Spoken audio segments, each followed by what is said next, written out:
Welcome to Can Angels Fly, Tarot, and More. My name is Nancy, and I'll begin this live stream in just a moment.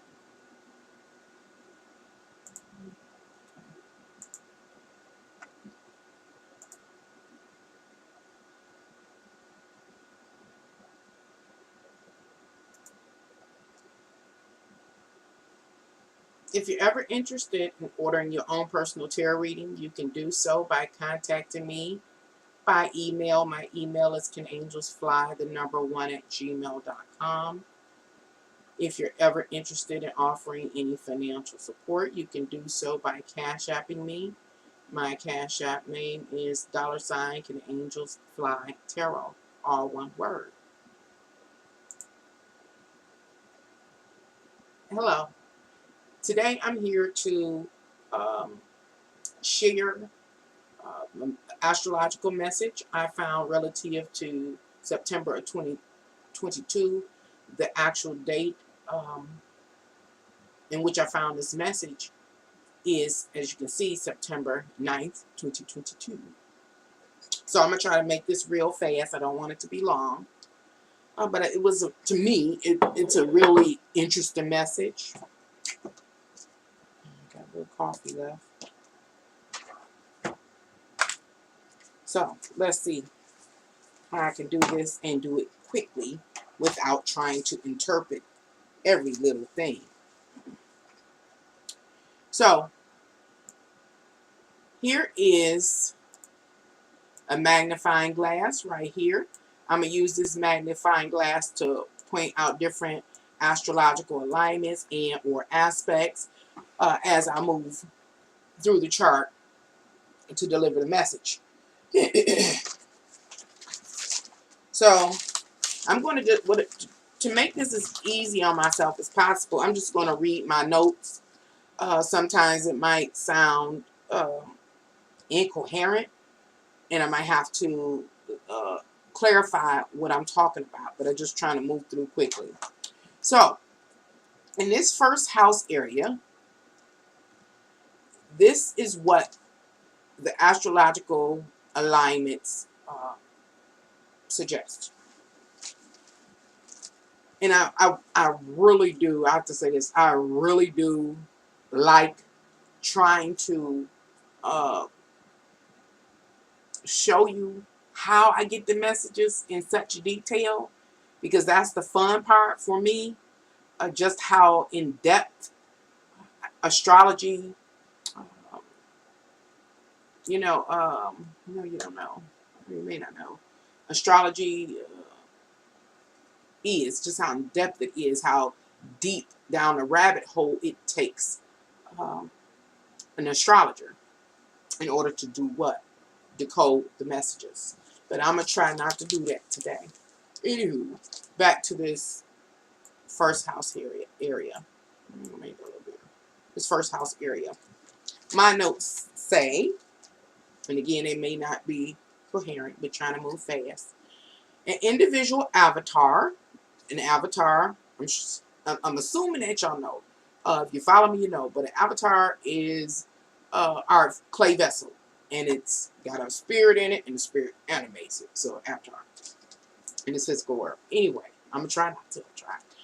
An individual avatar has cohabitating within their being the spirit of propensity, which is an inclination or natural tendency to behave in a particular way. And I got that definition for propensity from dictionary.com. I continue to read my notes, still dealing with this sector of the chart. The spirit propensity has a specific set of consciousness and awareness. That is to say, has a natural tendency to behave in a particular set of ways. The potential tendencies are possessed by familiar spirits or people. These people share the same or similar thoughts and will behave the same way. This sector of the chart, to the left of me, maybe the right of you, but the left of me, is or represents in total a particular spirit is what I'm saying. And that spirit is of propensity.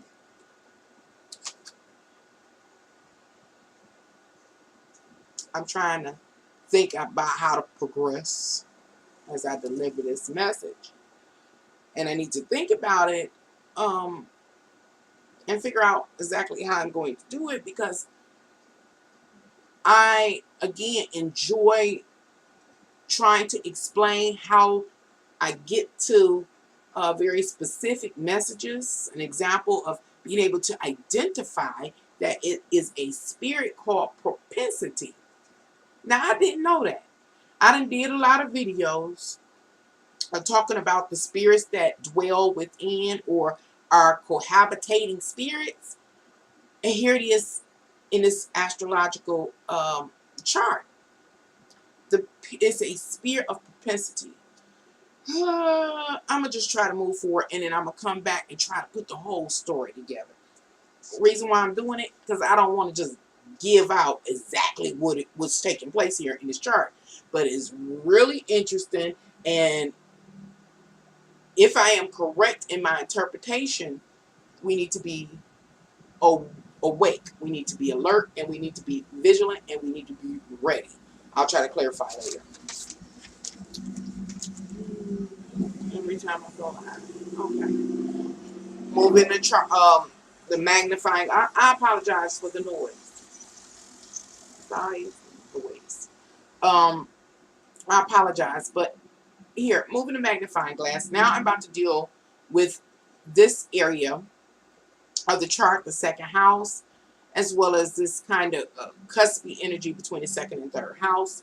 And what am I about to do? I'm about to read my notes directly. They may not sound totally coherent, but it kind of describes what is taking place here or being told or represented here.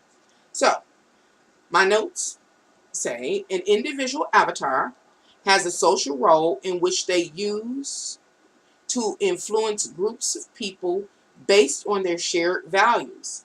Their social role offers them a bird's eye viewpoint of reality that reveals how their values are being threatened as the world system collapses in the process of reorganizing itself. That's what that area right there that the magnifying glass is hovering over refers to. In sum or in total, this area talks about a social influencer. Okay. Moving forward and dealing with this third area or third house area, what is being represented in this space is, and I read my notes, the avatar, who is a social influencer and holds a social position that allows them to see the bigger picture surrounding the changes taking place in the world and society, may speak about or point out the sacrifices they all made. And I'm going to reiterate a little later on. I'm just trying to go around the whole chart and, reveal what each space is kind of referring to. Okay. Anyway, they're going to point out the sacrifices they all made. Generational sacrifices that have been made toward upholding and building the world. When I talk about the world, I'm talking about the world constructs, just the, everything the United States stands for.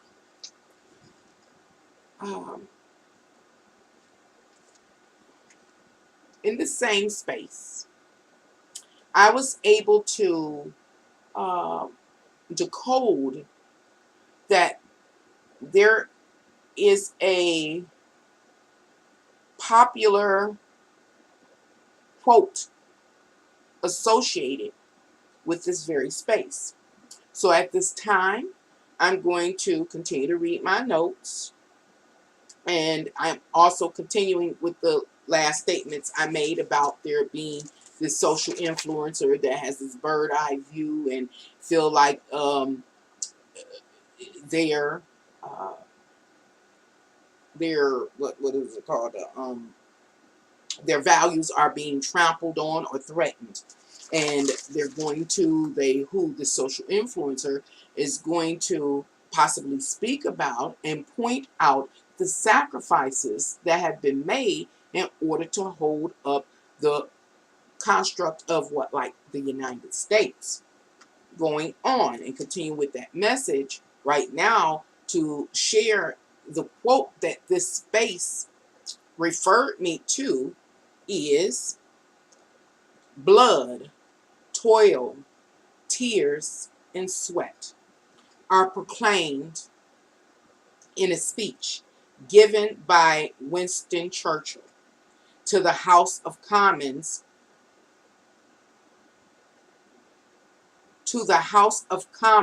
of the Parliament of the United Kingdom on May 13th, 1940. That probably didn't make sense. Let me clarify that right now. When I interpreted his third space, it suggested or referenced a quote in previous times, back in 1940, made by Winston Churchill.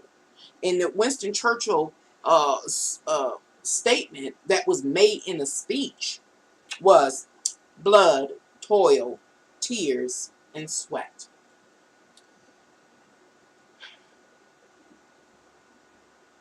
It's important for me to share that um, reference, because the influential person, the influencer of today, is going to recall that. Recall what? The sacrifices made. Let me stop. I'm very guilty of trying not to give out the overall message, um, astrological message, whenever I give one. I try to, drag it on out. This chart here seems to me that it's a speech that will soon take place. A speech. So I continue. I'm going to try to move faster. And I'm going to go around and do what? Share the message that is associated with each astrological alignment. I'm going to try. The next space. And then I'll come back and make it all long and drawn out and dramatic. Okay. This fourth house space here that the magnifying glass hovers over talks about moving forth toward achieving a shared goal in blind faith. Whenever there were signs of inconsistency in supporting the construct, the development of not the world per se, but the United States, upholding that. Whenever there was some inconsistency in people's dedication and faith and things like that, is what it's talking about. And through times when alerts sounded, what alerts? About people's inconsistency down through the years, or lack of devotion or to the building up, sustaining up of this country, in their efforts. Whenever an alert sounded or became obvious, um, it was a time in which the people during that time period should have began to question people's loyalty and dedication to a cause and to an ideology. But they didn't, because they were so gung-ho, they were so faithful, and they believed in their movement, so they just kept persevering. Anywho, read my notes. I know I'm making a mess. I'll try to put it together. Continuing, when questions should have been asked, but no, faith in the collective movement stayed fast. The question that should have been asked, but was not, is now being asked. Now being asked when? When this social influence, this current social influencer gives a speech that will soon take place. Anyway, it's now being asked of all proclaimed members of the movement, and I haven't revealed the movement, but of the movement, is asked what? About their loyalty and about their dedication to the movement and to the ideology. Anyway, my notes go on. Because faith in the collective movement is in question or questionable.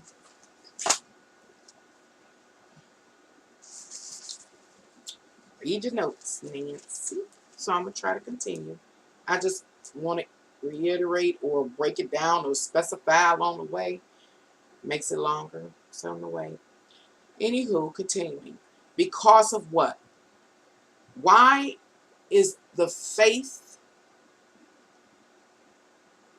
relative to the collective movement in question or questionable? It is because of an account of individual choices, like inconsistent support, or being unsure, or a person having an unclear social standing and their willingness to use that social standing or role to support the movement. That is to say, one's wavering decision to use their social position in support of the movement. I'm going to have to come back once again and do this again. Hopefully it turns out okay. Have faith. I move on. The fifth space, or the fifth alignment, represents the speaker shares that they are expressing the fundamental thoughts and concerns of all members of the movement. Stop. I can't go no further. Because I have no choice but to go back to the beginning and specify everything. I think that'll work better. I don't know. We'll find out.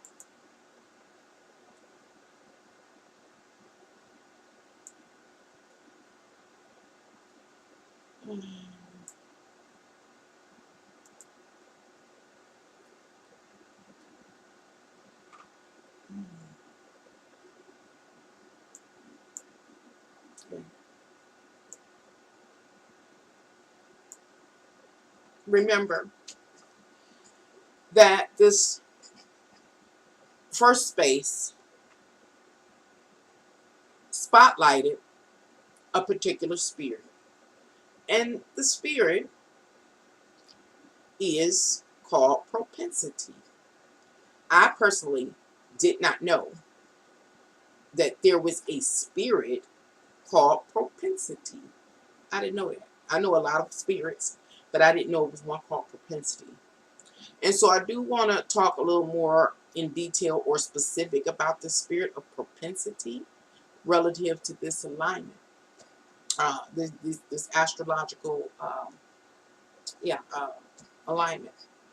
The spirit of propensity here, remember, is a tendency for an individual to like behave a certain way, have an inclination to do, or a natural tendency to behave in very particular manners.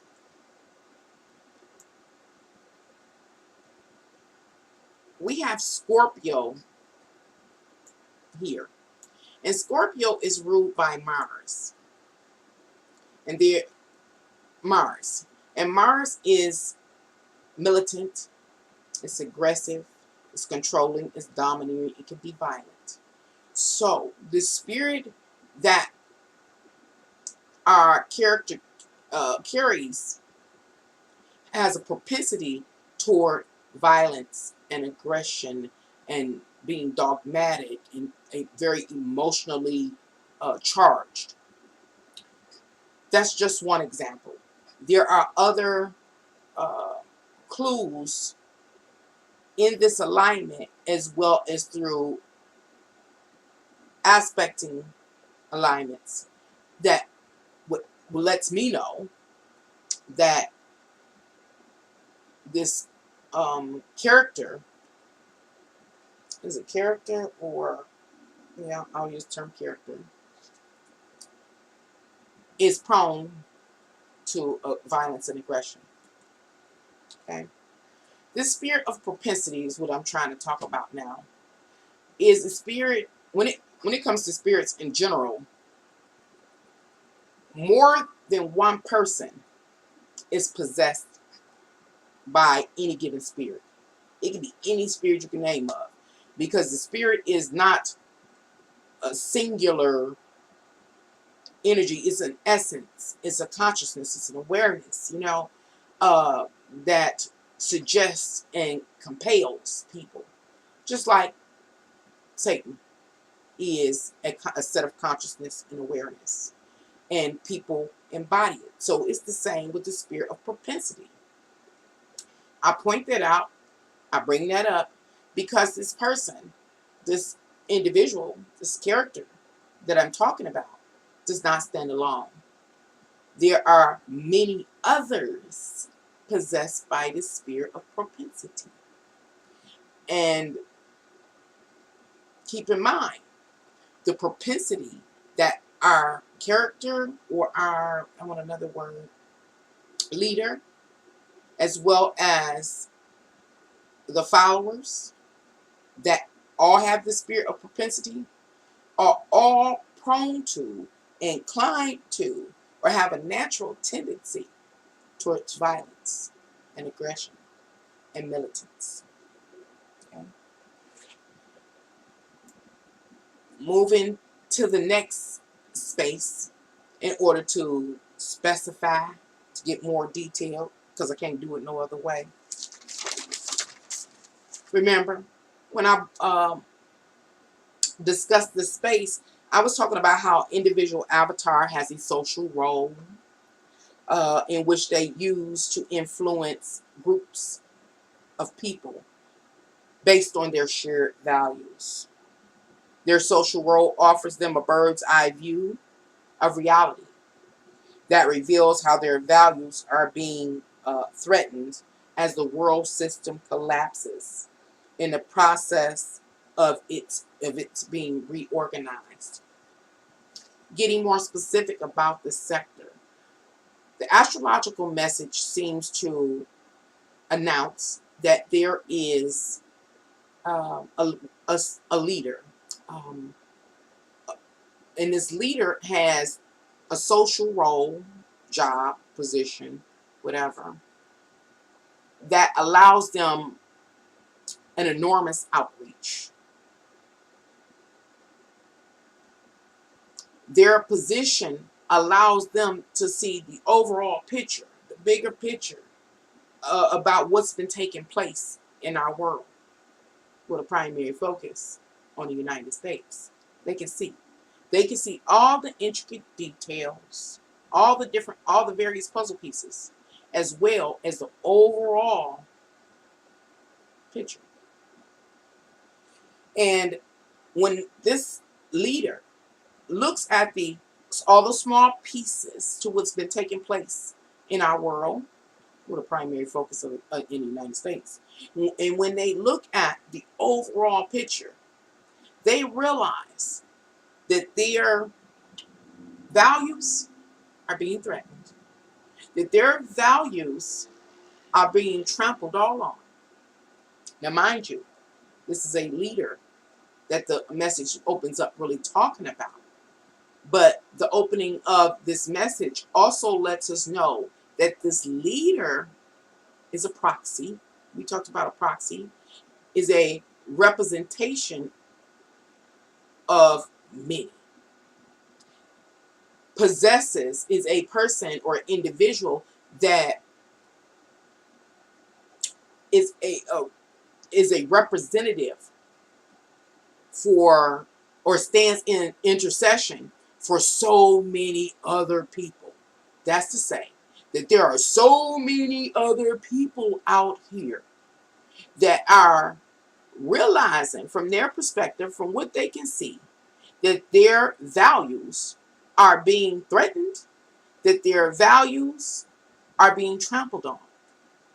And all of these people, including the leader, the social influencer, uh, are or have the propensity to be proactive relative to their discontent, or what's the word? Long time. You know, they just, this is a particular word I want to use. Anywho, they have the propensity to be proactive. They will be violent, aggressive, um, self-propelled, angry, all those kind of things. Anyway, trying to move forward. So anyway, we have this individual leader who is also a social influencer. They got a heck of an outreach. This leader, as well as those like them, are angry. Why are they angry? Because they feel like their values are being trampled on. I moved the magnifying glass to the next space, going back in to the spaces I've already covered, because I realized I got to be more specific. Who knows? Anyway, that third space was about what? An avatar with social influence and holding a position that allows them to see the bigger picture surrounding the changes taking place in the world and society, and they may speak or point out the sacrifices that are made. Okay, I had to read that to remind myself. So what is this space talking about, and what does it mean in relationship to other spaces in this chart? Well, it's saying that this avatar, the leader, that's a proxy for many others,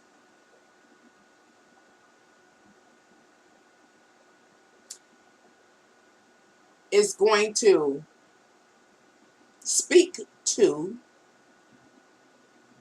their people. They're going to speak on behalf of their people. That's what this space is really talking about. A speech. The speech. Now, it's not that space alone that suggests to me that a speech will soon take place, right before or soon thereafter. I expect there to be a speech. But there's so much more to this. I'm always, again, trying to be dramatic and mysterious, and it doesn't work out for me. Anyway, so let's talk about this speech, because this chart here goes into detail and gives the body of the speech. I gotta stop. I gotta be dramatic. And I gotta have my Aquarius rant moment. This chart right here offers the body of the speech. Couple of interesting things there. One is that I always talk about how astrology seems like correspondence. Big umbrella of correspondence, and under that umbrella are different types of correspondences. Everything from legal documentation correspondences, like taking with notes, those kind of correspondences, notes, or what do you call it, evaluation, those kind of notes. And now here, there's a speech. This is not the first time that I don't want to say, I don't think I've ever ran into a full speech in astrology. I have been referred to quotes given historically by different historical figures. Yes, I have been referred to various Bible verses given by historical, figures, but a whole speech is embodied in this astrological will. So I continue. Now we going on to the speech. And this speech says, okay, imagine. Let me try to guide your imagination. Maybe that'll work better. We have this leader, whoever they may be. Before I move forward, I got to talk about previous videos that I made. I'm all over the place. You know how I do it. The last video I made, I think it was called, Are You Ready for What's Coming? Or something like that. Are you ready for what's coming? And that was also astrological interpretation. The message was an astrological interpretation. And it pointed out to historical figures. One was Hitler, and the other was Nero. You wanted to point that out. Okay. I forgot why. But anyway, so we have here in this chart this leader. Here's your imagination. The leader that I'm talking about that exists in our current world during this particular time in the history of humanity, possibly, if I'm understanding this right, can be compared to Nero and Hitler. Compared. Why can this current leader be compared to Nero and Hitler? Well, Nero was a figure that was the general people were fond of Nero. Why? Because he kind of slummed with the lower class. This current leader can be compared to Nero because Nero storyline is something like he was very ruthless. His family was ruthless. They killed their way to the top. You know, Nero was a thorn in the side of the government during his time period. That's how Nero, some of the ways that Nero is compared or can be compared to this current leader I'm about to talk more about. How is this current leader compared to Hitler? Well, it is the charisma that has been said that Hitler possessed, his ability to speak and move the masses, to be a proxy for all of those German soldiers, standing in intercession and speaking about the injustices that were taking place, and speaking about the plan that they all had, talking about their values, shared values, and being able to move the crowd in the way that he did. I'll say that. So our imagination hopefully is percolating, and now this current leader, who is similar to or comparative to Nero and Hitler. Okay. So this person, this leader, current leader, again, what has a social role that allows them a social outreach, an enormous social outreach. They are like, favored by the general populace, the people. This person is able to speak eloquently and charismatically enough to move the people.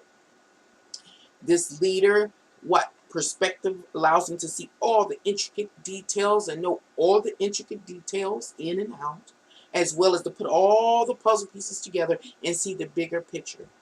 When this leader looks at the bigger picture of what's taking place in our world, they're able to see that their values are being trampled on. Their values are being threatened as this established construct collapses. As this current world construct collapses, it is also being reconstructed. Being aware that the world's construct is basically kind of being reorganized or restructured or reorganized. This leader, as well as his followers, also realize that their values are not being taken into consideration for the future. No, being future. So they also know that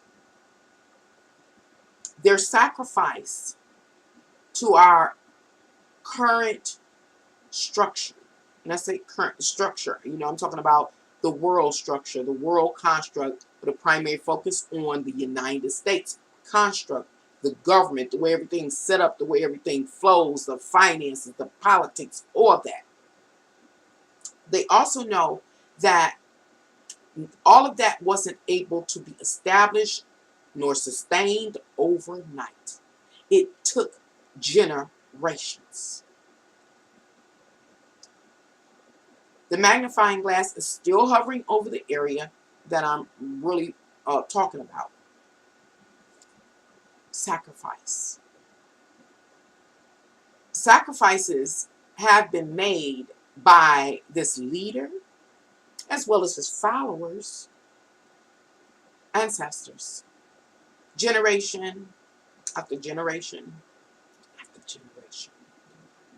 They feel like they sacrificed. And therein lies the reference to Winston Churchill's statement he gave within a speech on May 13th, 1940, which is, our blood, toil, tears, and sweat. This is not his speech, but we have sacrificed to build, sustain, and uphold this construct called the United States. Okay? Hopefully I'm making it make more sense now. I need to read my notes now so I can freshen up my mind. My notes continue.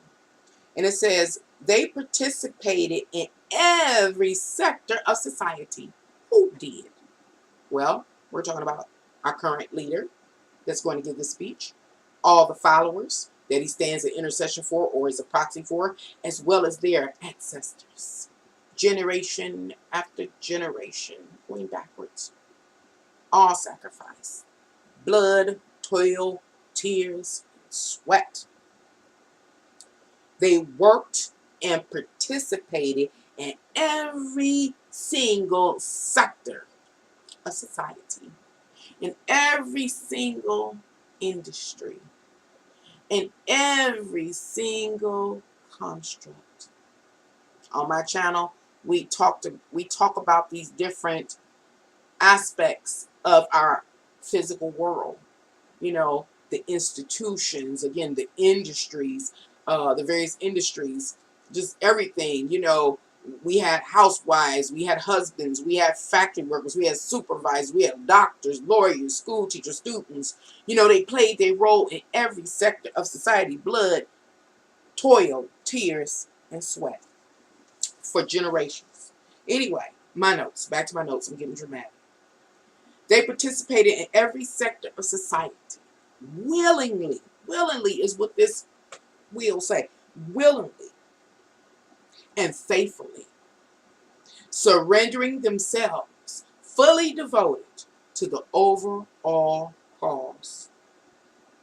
And I have highlighted in my notes, surrendering their blood, toil, tears, and sweat. Before I move on to the next house or space on this wheel, I want to remind you that we are actually moving into the context of this speech that will be given soon. Watch out for it. Let me know if you hear it.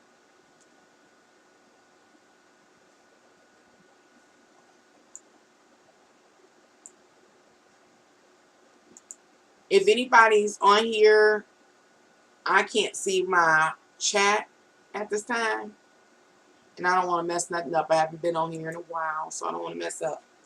So, this fourth space here, this space where the magnifying glass is hovering over, is about how the speech continues, moving forth toward achieving the shared goal in blind faith.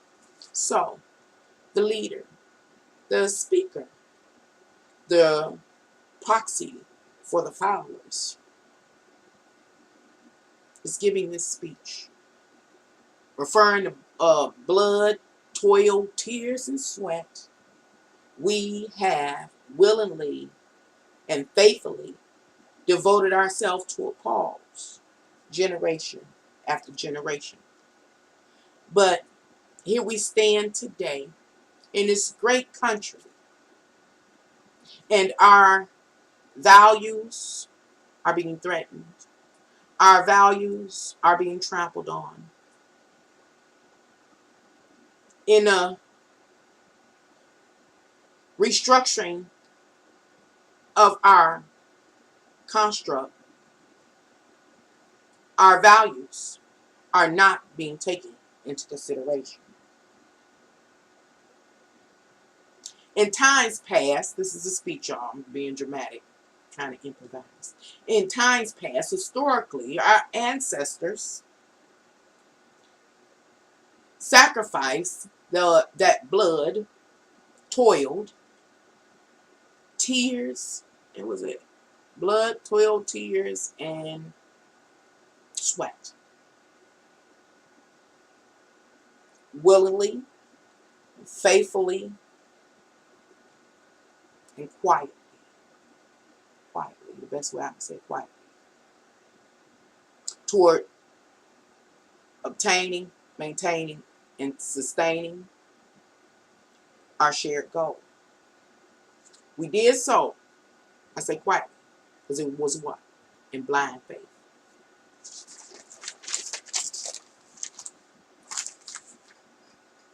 Throughout those many years that we quietly and wholeheartedly devoted our blood, our toil, our tears and sweat to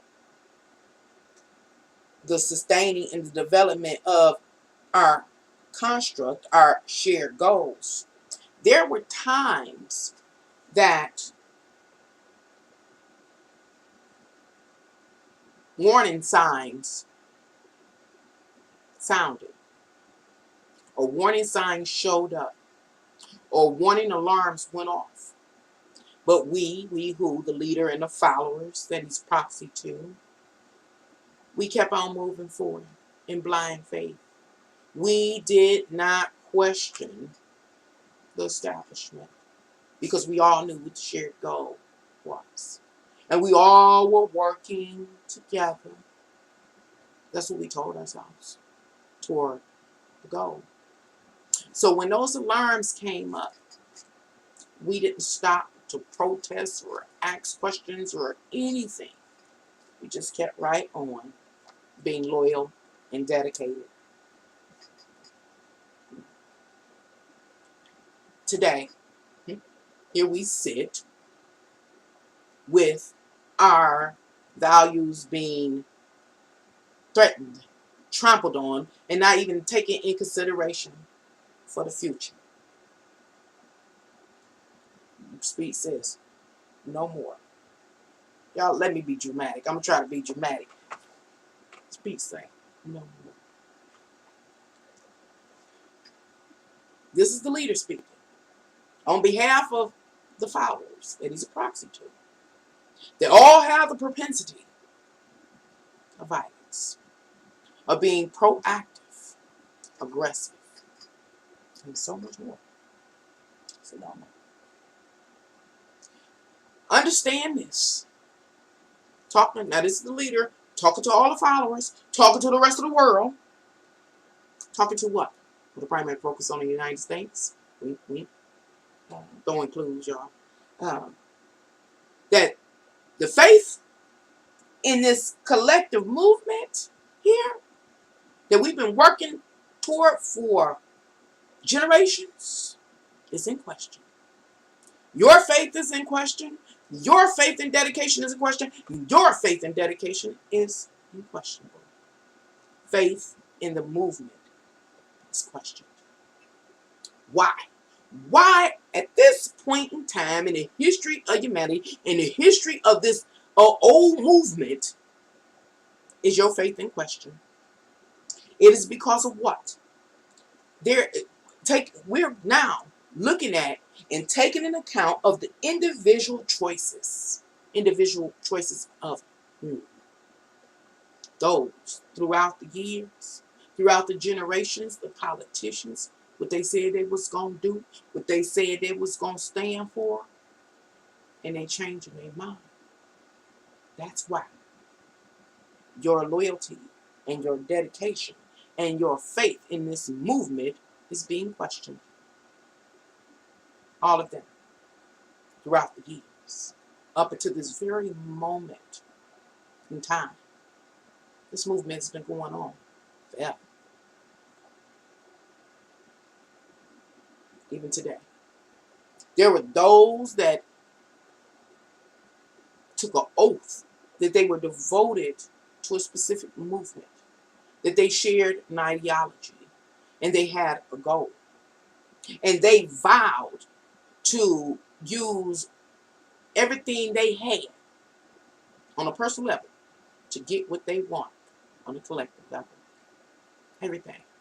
Every social position, every social role. Because remember, today, matter of fact, generationally, they occupied all sectors. They participated in all sectors. But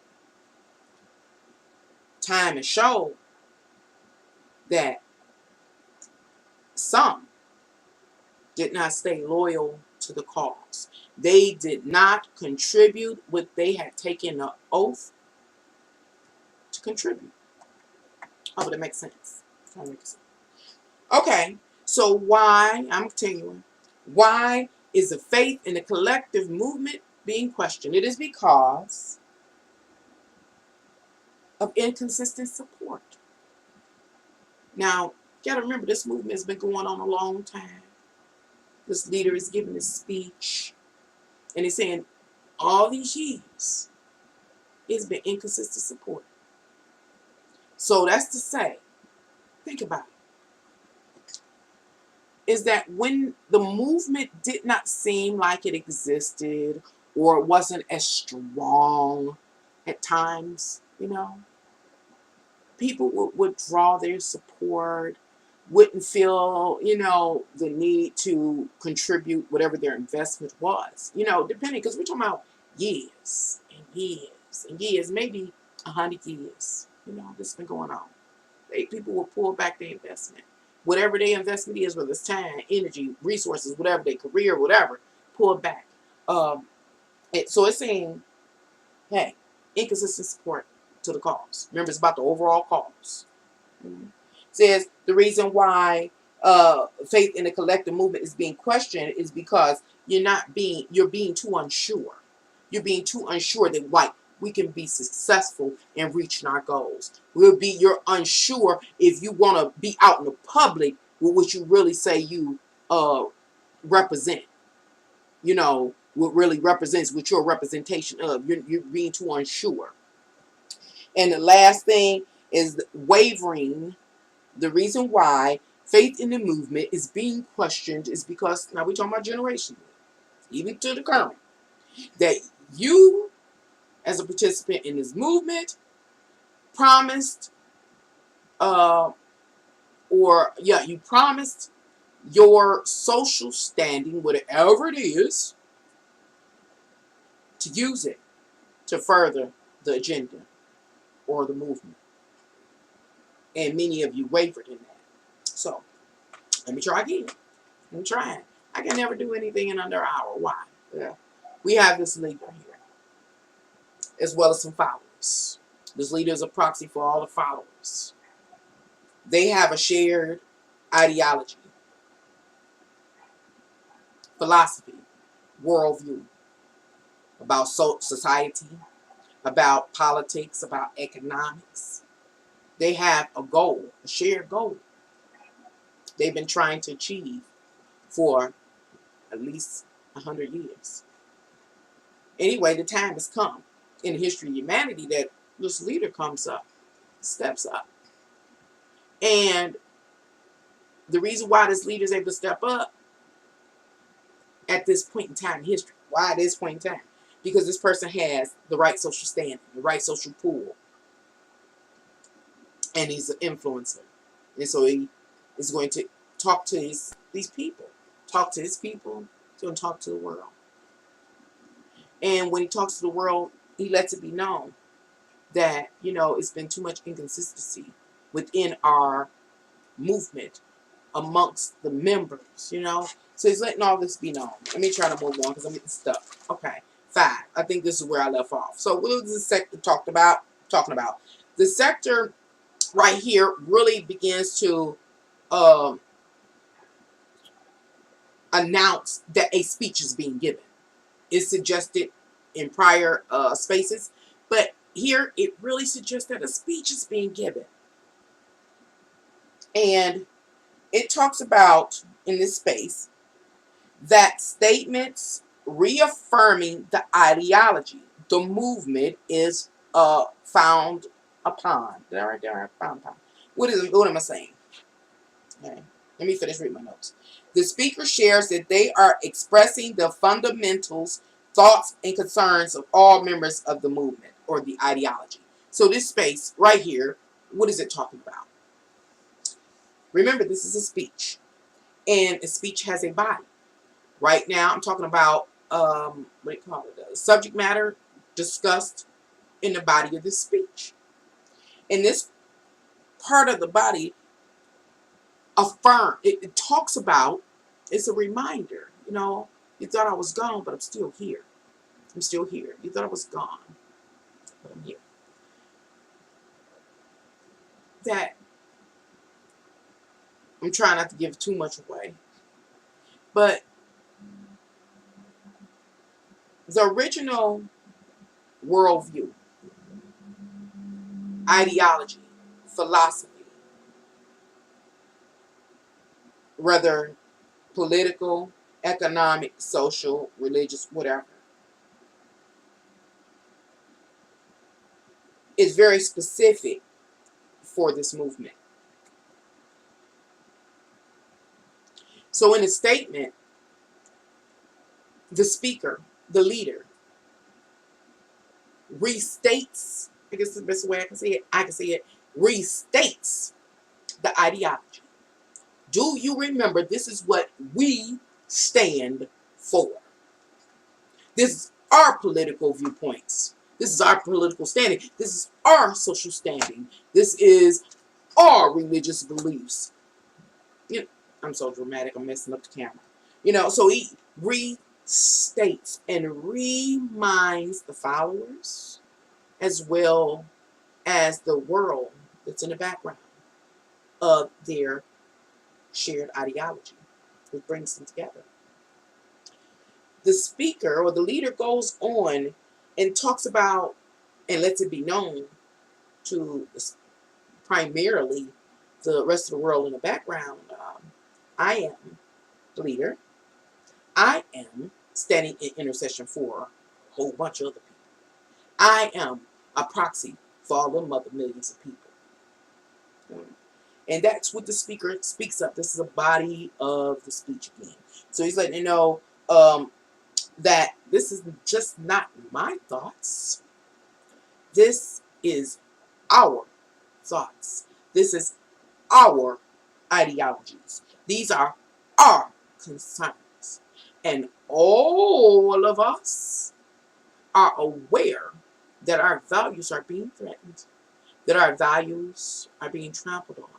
And our values, what we value, is not being considered for the future.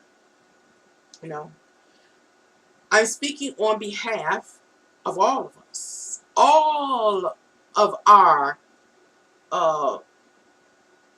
family members, all of our lineages, whatever you say it. They all sacrificed, but blood, toil, tears, and sweat. And we don't appreciate not being taken in consideration when we've sacrificed so much. It goes on. Anyway, can I do it? So, still in the space that the magnifying glass is hovering over, which is the fifth house over here, fifth space. It is the reassurance, reassurance or reassure I have here, or vow renewal. Vow renewal. At affirming one's commitment to the cause and the movement. Let's see if I can make that make sense. Still compounding upon what I just said, is that at this point in time in a speech, what is spoken about is about the ideology. It is a reminder to the remembers what the ideology is or their goal is. And it is also an announcement and a reminder to the world as well what this movement is about, the purpose of it. But at the same time, to all of the followers, all of the members of that movement, the millions of members to this movement, it is an opportunity for them to have a renewal of their vows to the movement. I hope I said that right. A renewal of their vows to the movement. Remember who you are and basically what you stand for and what you're trying to achieve. Okay? Now, I be again trying to be so dramatic and everything. I try to draw it out. I'm going to say something right here. Guess what movement this chart is talking about? I want to go in detail so bad, y'all, but I ain't gonna do it. While y'all trying to guess what movement this is, I'm gonna throw out a little clue. I'm trying to throw out a little clue. Oh. And then we'll continue to unfold.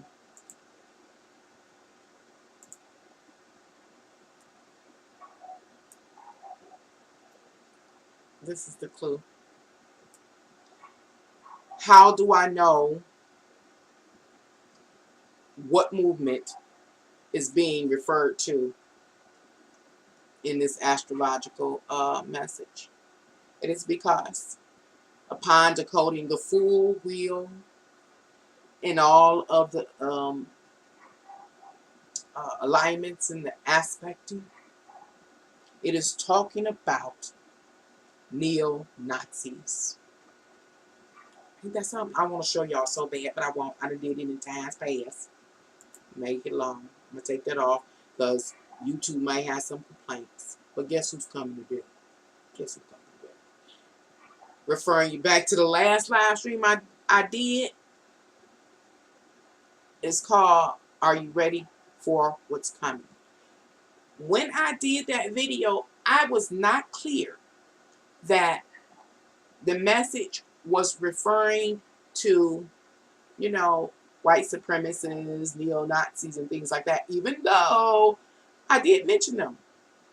I used them as an example because the astrological alignment that I did, the information I covered, kind of suggested it, but it didn't say it. This is saying it.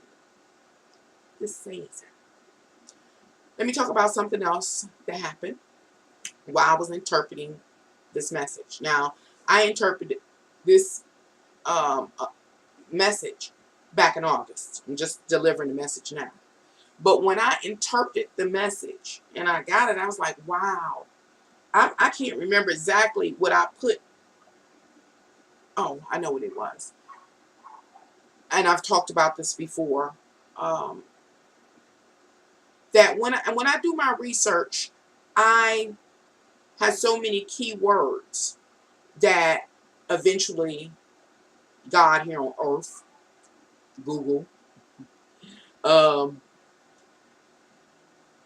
recognizes what you're doing. AI recognizes what you're doing. What I'm saying is, when I use all these different keywords, when I talk about consciousness, all these keywords mean something.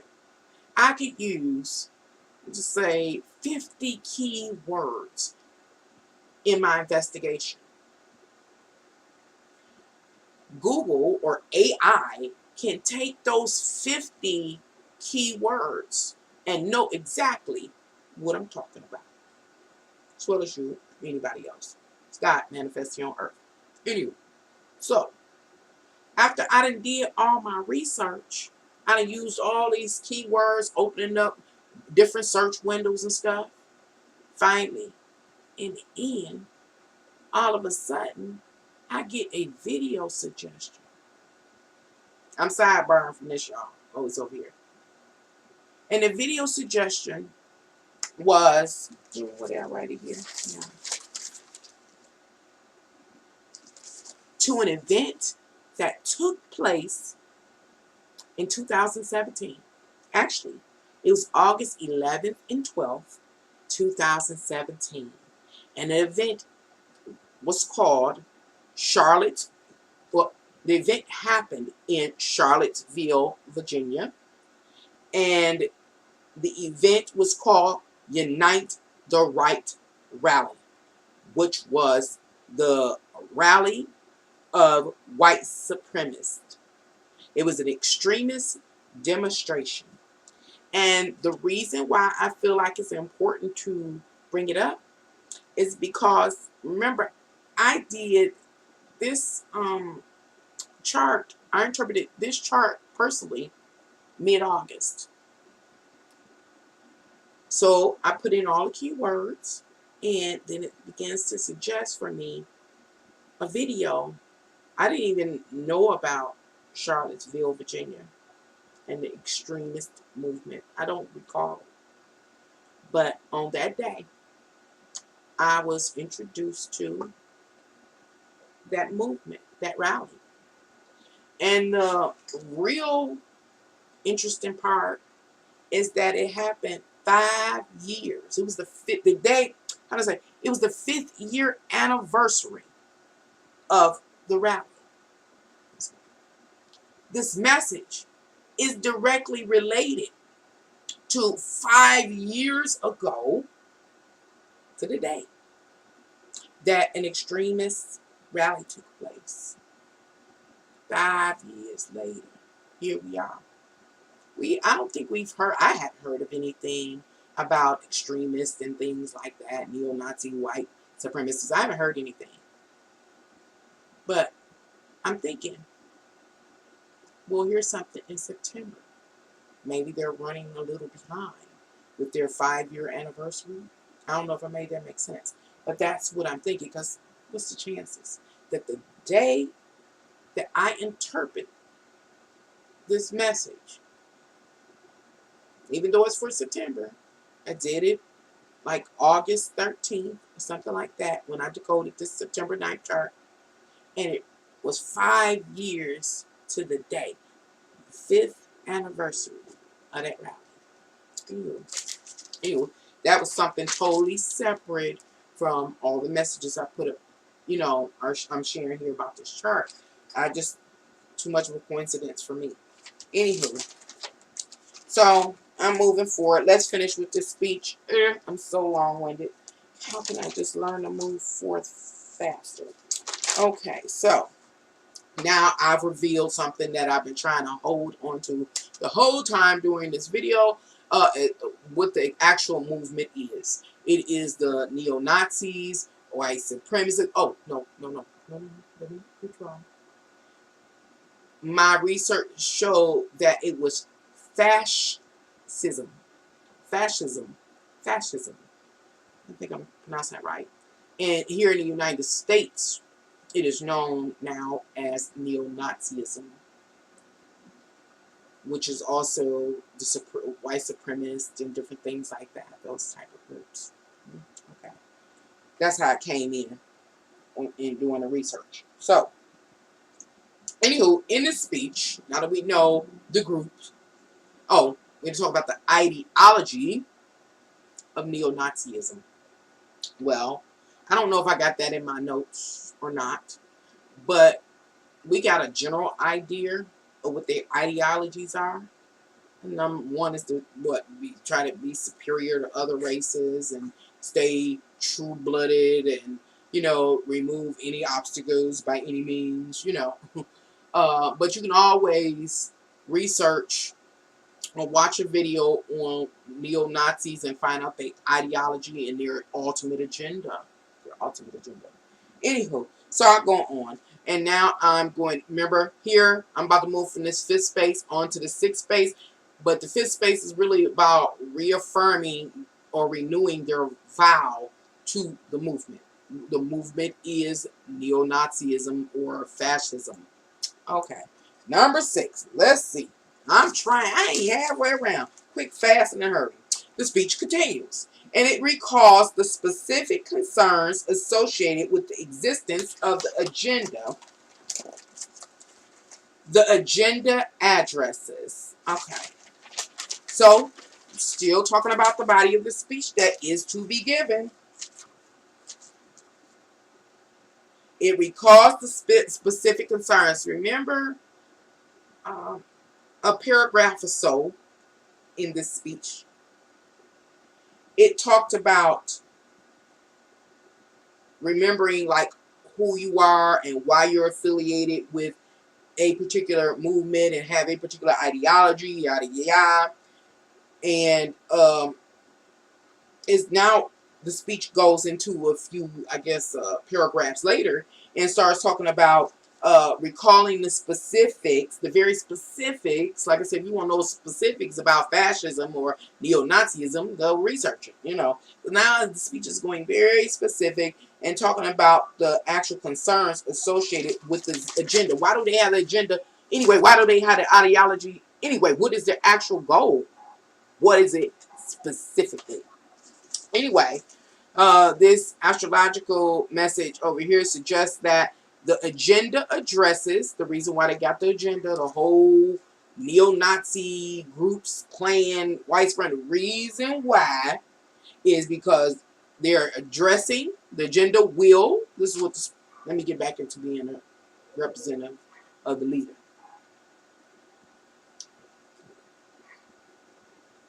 The agenda will address our quality of life issues and concerns. That's what the agenda is for, ultimately. It will, including, but not limited to, the state of the id. We covered on my channel the id, the ego, and the super ego. And on my channel, I did a video called Fear. And in that video, I talked about or discerned the difference between what the id, the ego, and the super ego. We focused on the id to talk about how the id loves pleasure. But in our lifetime, the id has suffered. The id has suffered so that it's now fearful. I gave an example of using Orson Welles' radio story of the invasion of Earth, by aliens, and how people went crazy. Some people was killing themselves, all kinds. They thought it was real. They were afraid. I referred to historically when we would, hear of historically where kids were trained to get under their desks because of a bomb threat or something, like nuclear attack. The id has suffered trauma and it is afraid. And so the actual agenda associated with why the ideology even exists is to address the id, the health of the id. The id don't want to be traumatized. The id don't like pain. The id does not like disappointment. It likes pleasure. It likes being pacified in this world. And so, again, what am I talking about? I'm talking about the speech continues. The leader is giving the speech. Now we get into this paragraph where the speaker or the leader is saying, hey, this is what the agenda ultimately achieves. The agenda achieves your concerns and issues about the quality of life you're able to live here in this world. After what? Generations of sacrificing blood, toil, tears, and sweat. The agenda will address the discomfort of the ease or the fear imposed upon the id, as well as the agenda will address your individual sense of self-worth and personal power. And it was contempt and entitlement. Contempt and entitlement. Let me see if I can clarify what this is. When the leader is speaking to the followers and in the background the world, reminding everyone what the agenda will achieve. The leader also points out that when this agenda is fulfilled, your personal sense of self-worth, not me, people like myself, but people that are associated with fascism or neo-Nazism or white supremacy, when the agenda is achieved, your sense of self-worth is going to increase. I'm trying to say that another way. The leader is saying, hey, I know over the course of your life, you have felt less than you should because what you're worthy of, oh Lord, because what you're worthy of, the world has kept you from.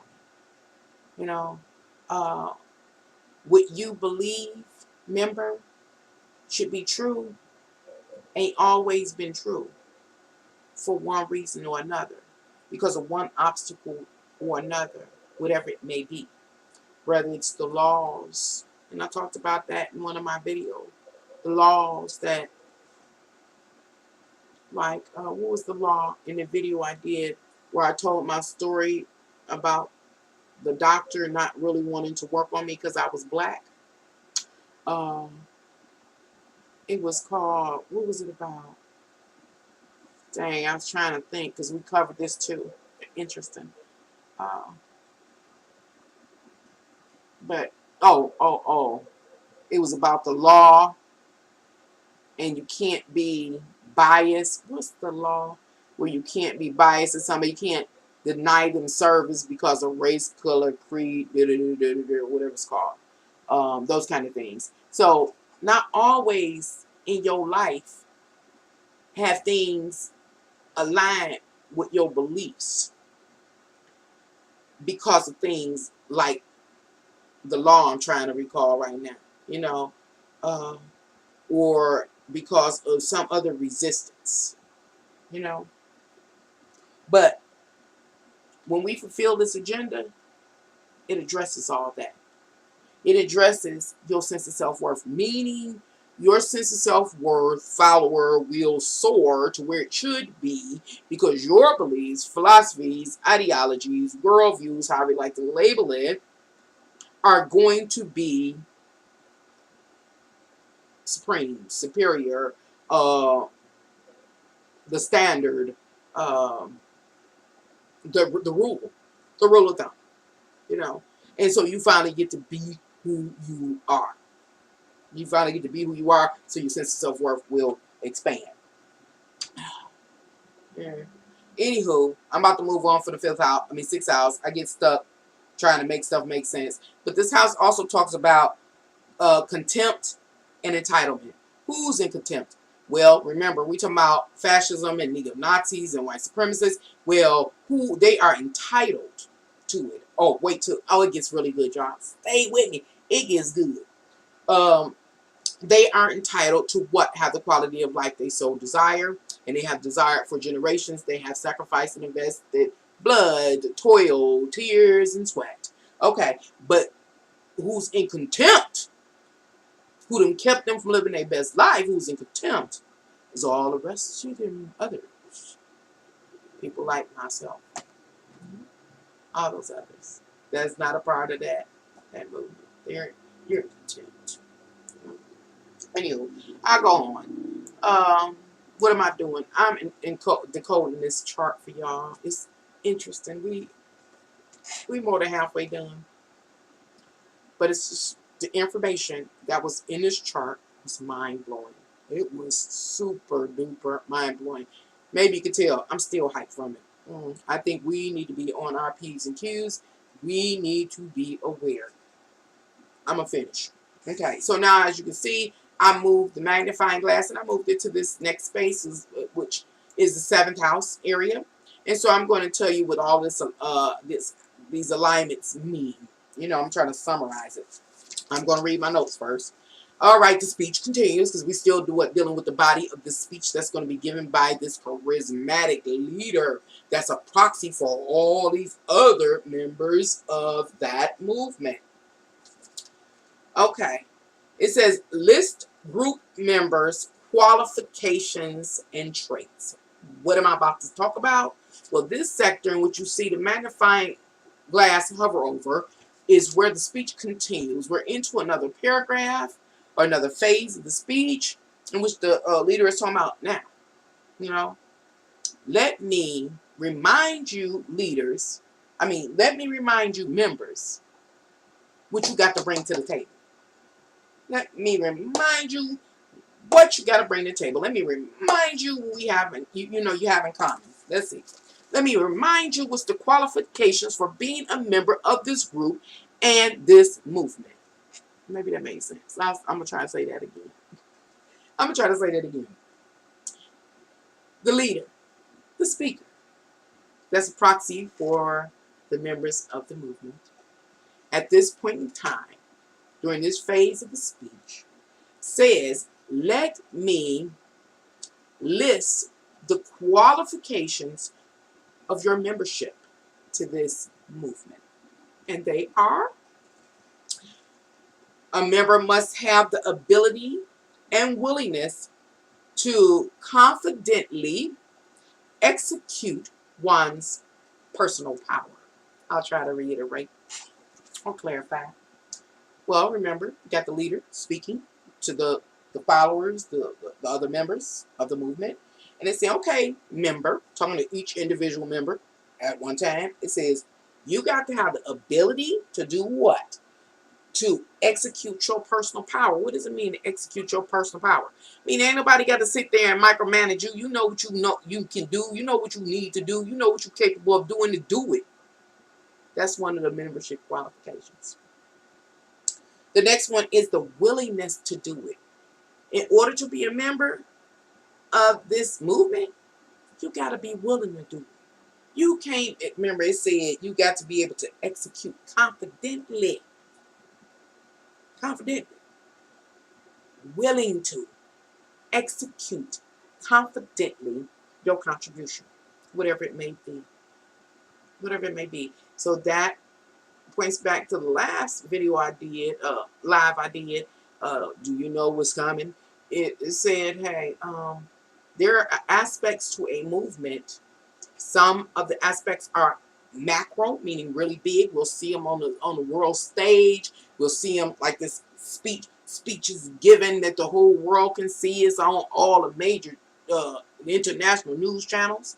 And other aspects of the movement will be micro, very little micro activities within a movement, meaning on an individual basis. A farmer somewhere, a housewife somewhere, each are micromanaging the movement in their own special way, not defined by the leader, the proxy that represents them on the grander stage, in their own intimate life, in their own town, those kind of things, within their own sector that they work in or participate in or whatever.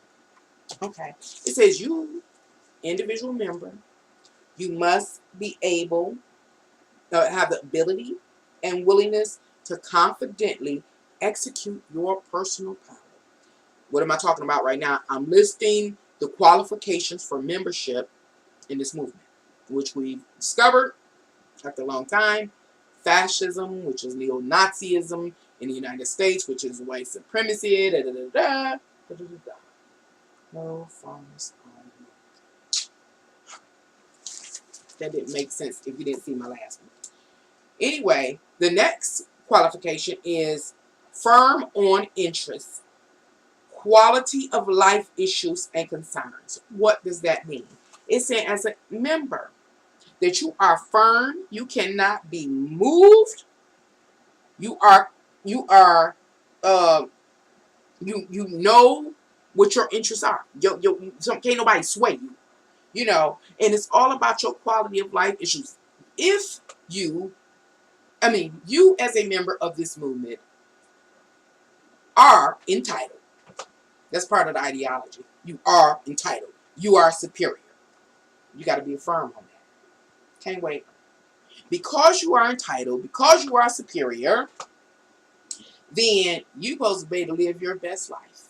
You're supposed to be able to access everything that your heart desires.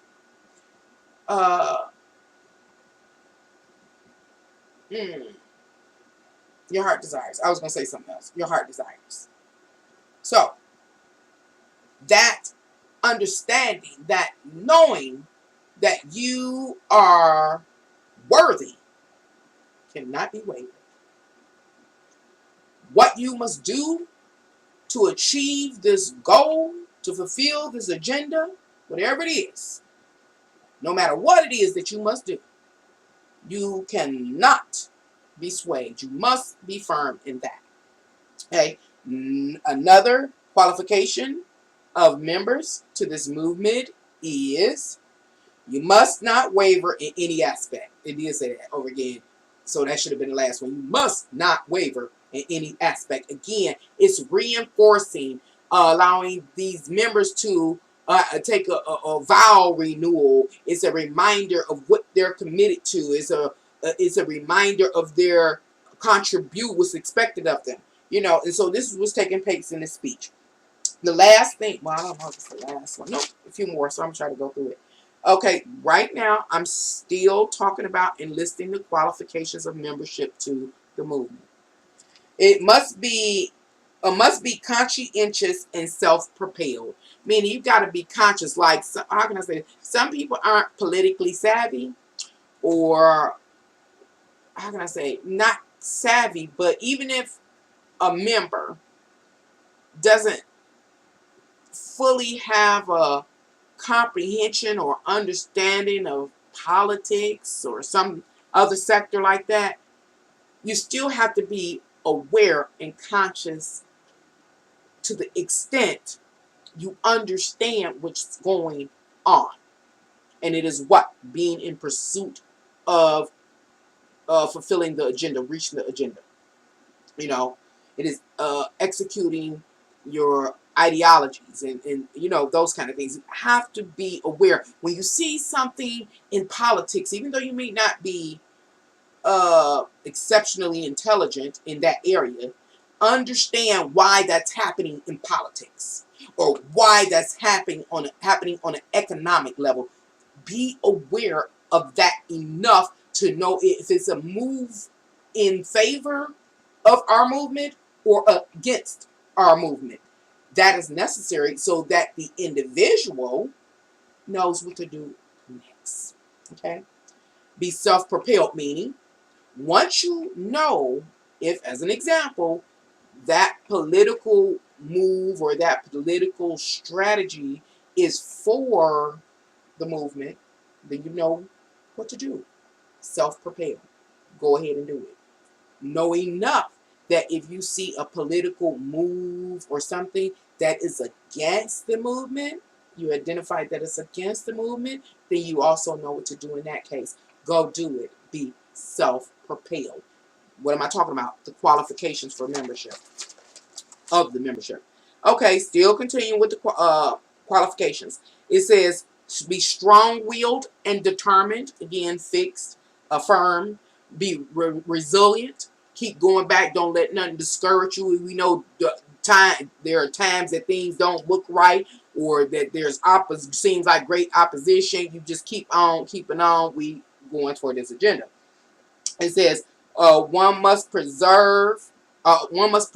persevere despite frustration, no matter what. Keep on going. Believe in the movement. This is the speech. And the last thing I picked up as far as the qualifications to being a member is, and last but not least, your opinion or goal cannot be swayed by peer pressure or any opposing forces. And I know I said that in uh, earlier, when I was listing the qualifications for membership, but it comes back again, and it comes back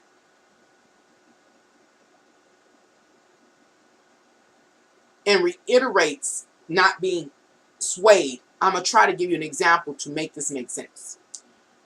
An example of what I mean is, let's look at current events where the Trump card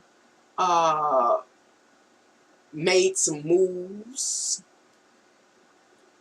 relative to our democracy, as well as to, you know, the visits to the White House, and there were other political figures, I'm trying to talk and code it, other political figures that at first they were with the Trump card, and then when things didn't seem like they were quite going right, that they were going to be held in contempt, of our democracy, they tried to jump back on the side of our democracy and say they were never with that Trump card, that they never played that Trump card, that they never claimed they had that Trump card. Hopefully I understand what I'm saying.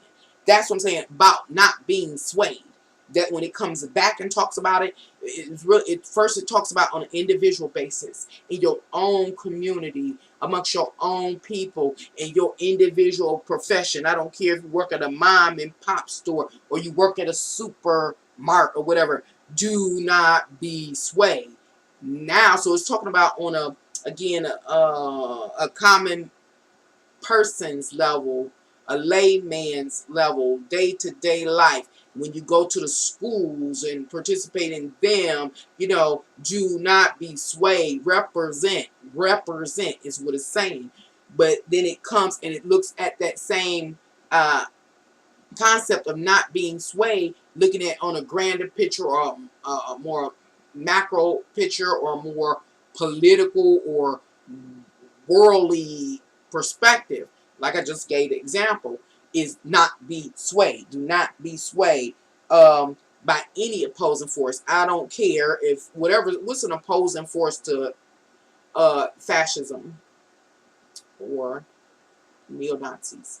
Let's say, I don't know if it's an NAACP. I don't know who would go against NAACP, or I don't know, what's they call Native Americans and their group, or whoever is just opposing force coming up and they rally.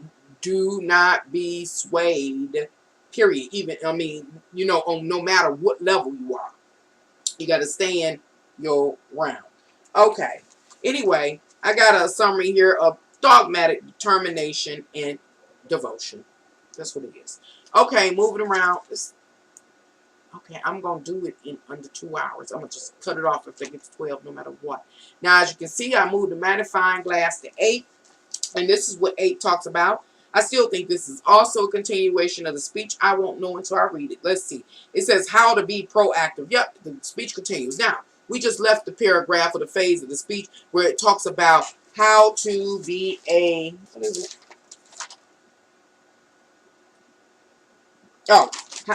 What it takes to be a member. The qualifications of being a member.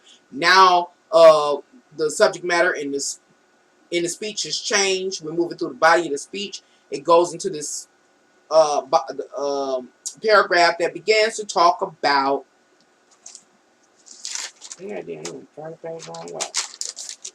how to be proactive and helpful to the movement as an individual. As an individual member. This is how you, if you don't know, because another thing is, this has been going on for so long that people have lived the movement, died before the movement or the agenda to the movement was accomplished, and new generations have come, the younger, and they don't know. So it's being clarified to them. It's being clarified. So now this is how, as an individual member of our movement, if you don't know, I was like, after I tell you, you cannot say you don't know. You can't say don't know. So that suggests that they're willing to deal with each other sooner or later. Anyway, okay. So how to be proactive and helpful in the movement as an individual. 1, know that you have been provoked into action. You have no choice but to respond. Okay, let me clarify that. What is that suggesting? It's suggesting that the speaker, the leader, or the proxy to all of the other members, is saying, okay, don't ever get this wrong. Do not think that you are a mean or a horrible or a demonic person. No, that's not swag. That's not it. It's not it.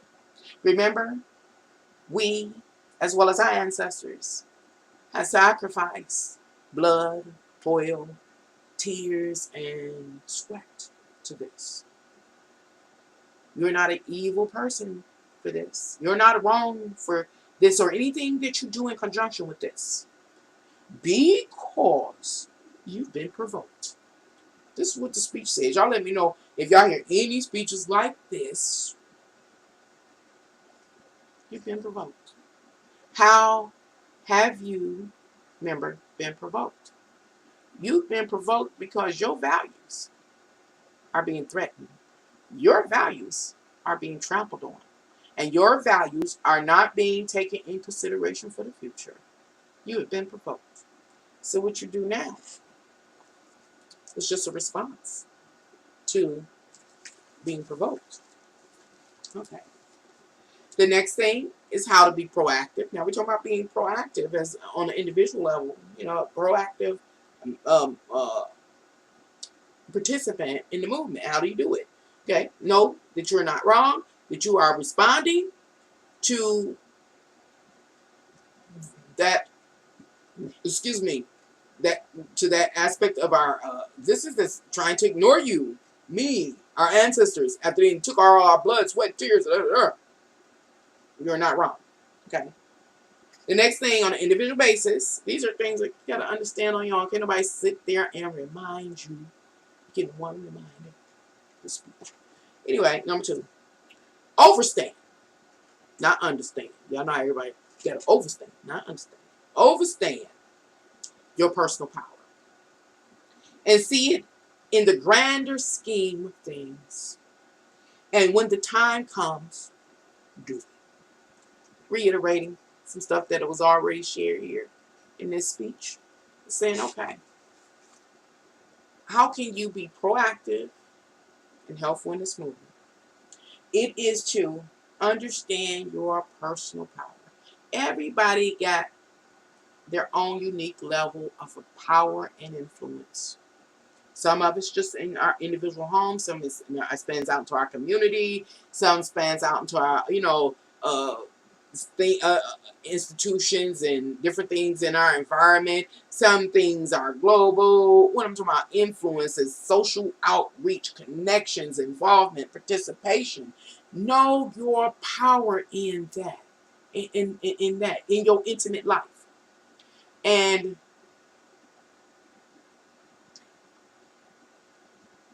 what they say, no role is too small.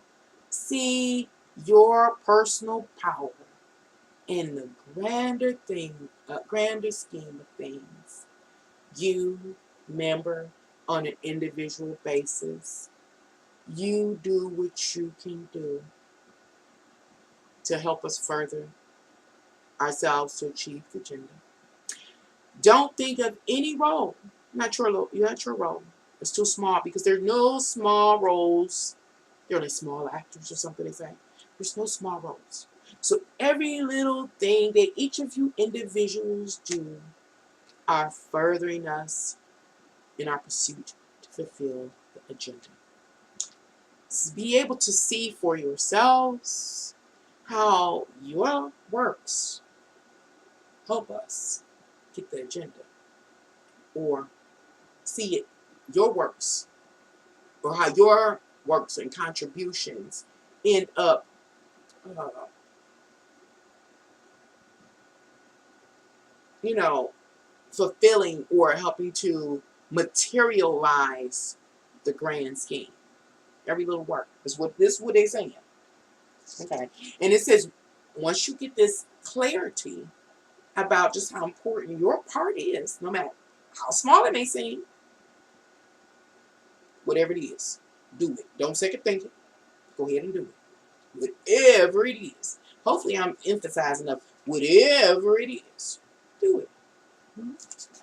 This is how you become a proactive member and helpful in the movement. Okay. Continuing on.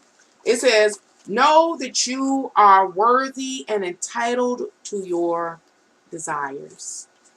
Remember, it's reiterating some uh, uh, subjects that we've already discussed, but it's coming back around and giving a little more detail. This time, we're talking about on an individual basis. We have the leader, the speaker, speaking to the individual members. The speaker has reminded them of the ideology. The speaker has reminded them of the oath that has been taken by their ancestors as well as themselves. The speaker has reminded these members of how their faith has been questioned. The leader has reminded them the level of loyalty and dedication that the people that have been a part of that movement for generations, just how it was unwavering at one time, how they allowed certain things to slide that they should have been questioning. And they saying not no more. These are like they are reminding, the speeches are reminding these followers. And now it's saying you on an individual basis. Now I remember, I'm trying to say this because it said it before, know that you are worthy. But it was under another part of the speech. Now it comes back. Talking to the individual, getting intimate with them. All this is about intimate. This leader talking intimately to each individual, saying, know that you are worthy. Have you ever had a person that is a motivational speaker trying to inspire you? You know, this person is able to, even though he's speaking to a lot of people, a mass amount of people, a whole movement of people, a numerous amount of people that are a part of movement. The way this speaker will speak makes it seem like he zoomed in on each individual member, and it tells him, hey, know that you are worthy. Know that you are entitled to live your best life, to experience life as you envisioned it, to live life as been promised to us by our ancestors and all of our sacrifices. Know that you are worthy.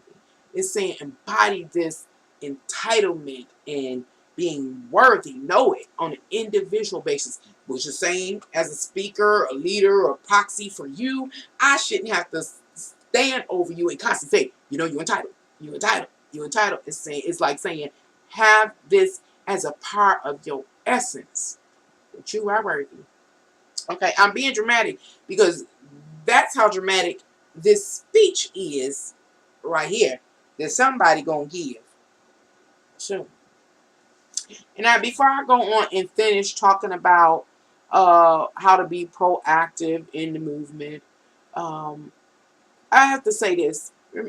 Earlier in this live stream, I talked about how after I enter all those keywords, it end up suggesting for me a video that, uh, you know, documented the Charlottesville right to rally movement, whatever it was. So after I got through with this interpretation, and then the video ended up being suggested, I was like, well, is this message here past? Is it happening now? Is somebody giving it now? But it seems like such a massive speech, such a public speech. I ain't heard, but I'm not part of the movement. See, this move, it seems like this is going to be noticeable by many. Like a speech that'll go down infamously. You know, infamously. Past. Is this a reference to what happened 5 years ago in 2007? No. Is this a reference to the anniversary? You know, because it's the anniversary. Is it recalling that?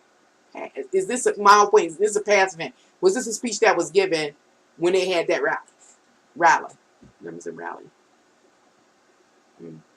Or is this an announcement that they're about to have a 5-year anniversary, 5th-year anniversary? You know, coming together again. That is what I'm not quite sure of. I did get some clues. Maybe if I run into the clues on this piece of paper, because I got other pieces of paper relative to this, I'll let you know what I think. But I'm thinking it's coming up. Because why is that September 9th, 2022's message? You know, that's, anyway. Yeah, okay. Okay. Anyway, remember, right now, I'm talking about, and I'm almost done. Oh my God, 2 hours still.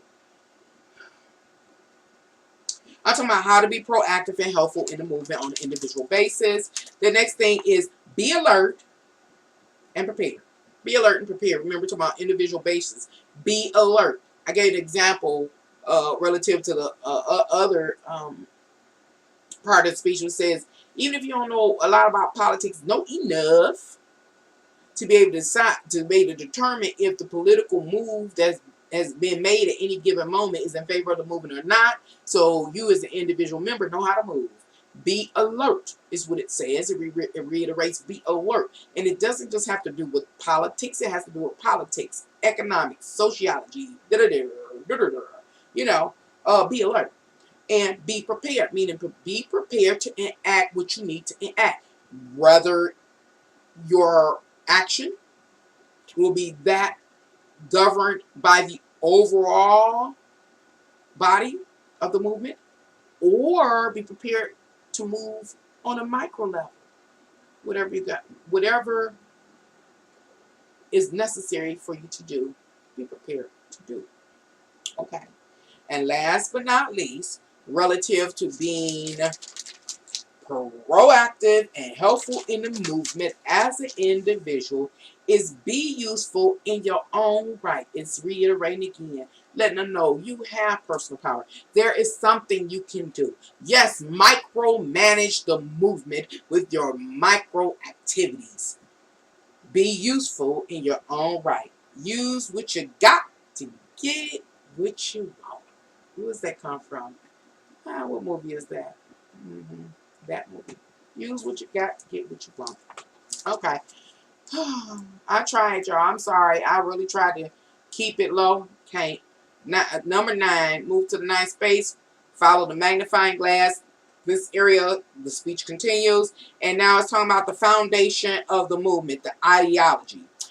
And the ideology, in short, is what? You are worthy. But let's see what kind of notes I have taken as far as the foundation of the movement, or which is the ideology. What is the ideology? I told y'all could research fascism, neo-Nazism, white supremacists to find out their ideologies, their worldviews, their mindsets, their philosophies, etc. But this message did cover some of it.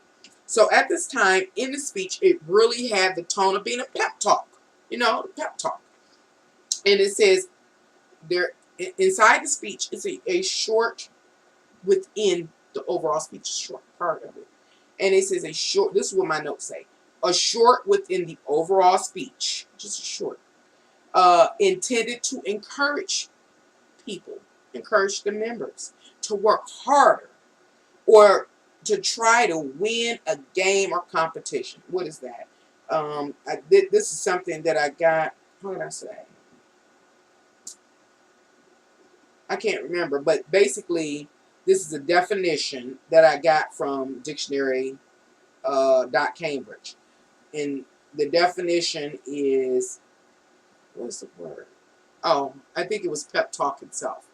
Pep talk. Pep talk. That's what I did. Pep talk.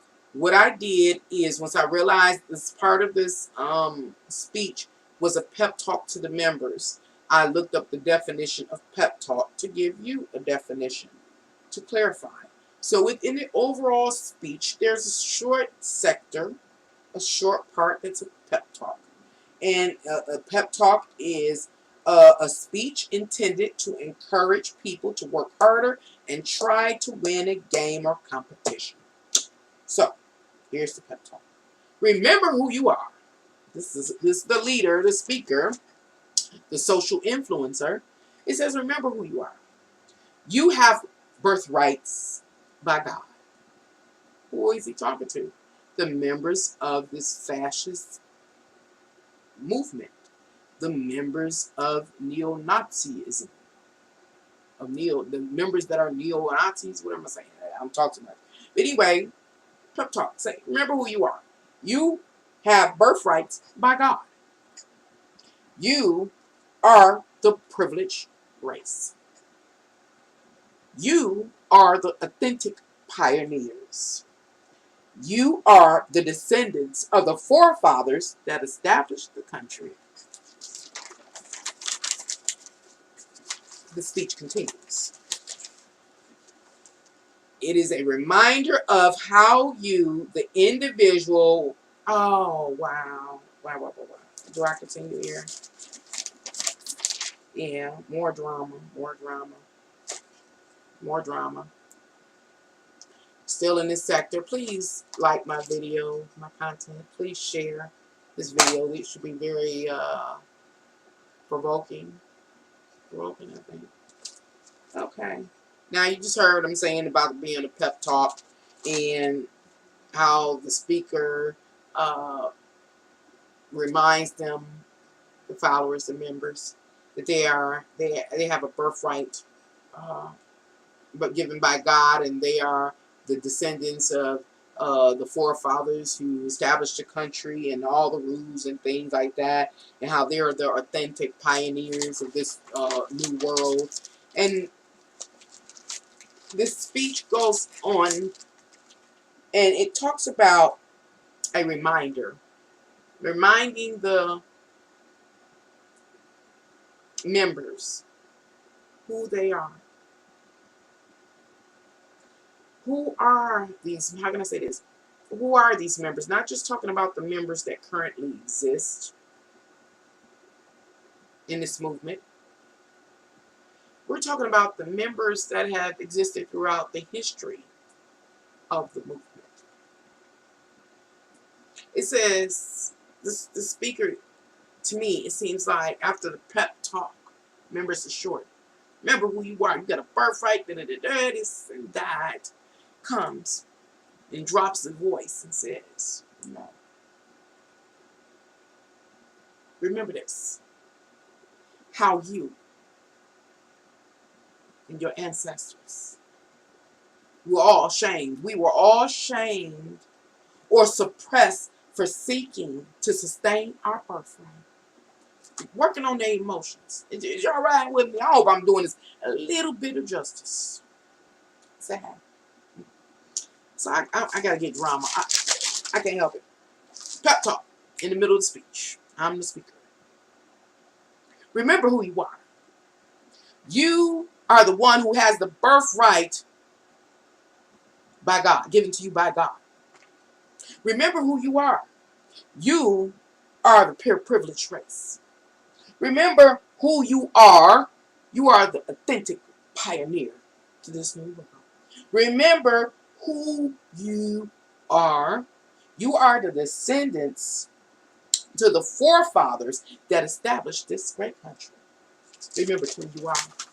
Remember this as well, is that you and your forefathers and all those that came in between were shamed. We were shamed and made to suppress our birthright. We were told that our thoughts of supremacy and our behaviors of violence, cruelty, and rebellion were forbidden. Sorry, that's me being dramatic. I'm standing in intercession as a speaker. But this is how the speech seems to go. The tone of it, how the subject matters change, you know? And so the speaker at this time, in this part of the body of the speech, it says, remember this, you're worthy. God gave it to you. Your forefathers set the cadence for it. This and that, you're entitled. Understand that over this whole time, it got to the point where we were forbidden to uphold our beliefs. We were told our thoughts of supremacy were wrong, that they were corrupt, and basically blocked from living our best lives and blocked from moving to obtain, maintain, and sustain our best lives. But I'm jumping the gun because the speech goes on. It says, moreover, even more, how we were banned from nurturing our beliefs and detoured from congregating and seeing to the propagation of our clan. Moreover, we were neglected of our right to uphold, develop, and practice our point of view of what? Supremacy, superiority, dominance, transcendence. That's what it says. I'm not making none of this up. It is so deep. We almost done. Okay. As you may have noticed, I moved the magnifying glass once again. It's hovering over the 10th house, and so I'm going to give you an interpretation of what this alignment is. And it is the unexpected public will witness this person. Yeah. It talks about here, as stated, the public's perspective or witnessing this occur. This is one of the reasons why I don't believe this is a past event referenced in this alignment, in this message, because the public's going to view it. It's messing up. Public's going to view it. And so maybe I need to go back and find some speeches that Hitler gave. Maybe this was the contents of it. I don't know. I never watched one of his speeches all the way through. I don't know any speeches that Nero gave. Those are the characters that were referenced in previous astrological interpretations. Maybe. Why on September 9th, 2022 was this message there? Was it, I don't think it refers to a speech that was given 5 years ago, right before or during that rally. And the reason I say that is because it's not so much general public knowledge or general public perspective or view to know about a speech in particular. I try to make that make sense. Dr. Martin Luther King gave some speeches. Some of them were so profound that they stand out and have always stood out. I've been to the mountaintop. People recall that. Many people have heard of it, even to this day. I think he died, was murdered in 1968. People still know of it, still recall it. This is the kind of speech I think this alignment is referring to. Something so profound, so socially impacting society, so the public gets to witness it or see it. So what am I saying? I'm saying that which happened in Virginia 5 years ago, I never heard of the speech. Nothing so profound that, even when the video came up, it suggested some news thing. Was no, per se, one speaker speaking, you know, uh, profoundly, charismatically, on behalf of others. I didn't see that. So I bring all of that because, is it this past, present, or is it future? If it's future. Anyhow, I go on. Now I'm dealing with 10, and it talked about the public seeing it, or the public witnessing, the public's perspective. And it's like how the public becomes aware. Who is it? What is this here? I don't even know what this is. It's not on one. What is that? Oh, that's my magnifying glass. I was trying to see. I was trying to pull up this. You all thought I was gone. You all thought I was gone. We all thought what was gone? Racism, extremist threats. Thought I was gone. Well, this space here, these alignments here, let's know it's not gone. We get to see it. We get to witness it. Witness what? The leader, the speaker, the social influencer, speaking to the members, as well as the rest of the world in the background. You thought I was gone?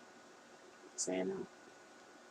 So, let me give you the message that I decoded with this astrological alignment. It says the unexpected public will witness this person. We become aware. The person, the leader, the speaker, social role and position, their influence, and previously unspoken ambitions, which is what fascism slash neo-Nazism. What am I saying? I'm saying the public becomes aware, awakened to who this leader, the speaker is. That could be compared to, was not Neo, what's his name? Nero. That can be compared to Hitler. Become blatantly aware as a collective, as a group, generationally. You know, that's 10th house, Saturn and stuff, generational. Karma is something that become aware. Where it's blatantly obvious, you become aware of who they are. Whether it's a man, a woman, whatever their name is, they've been given here, they're given name, God-given name here on this earth. Then you become aware of the social role that they play. Ooh, that person is this, a doctor, a lawyer, a president, or whatever they are. We become aware of the social role that they hold, the social position that they are in. We also become aware then of their influence, the extent of their outreach. Like, ooh, dang, who I touch is nothing in comparison to whom this person can touch. This person has an enormous range of influence, an enormous range of influence. And I had to write that down. That's good. An enormous range of influence.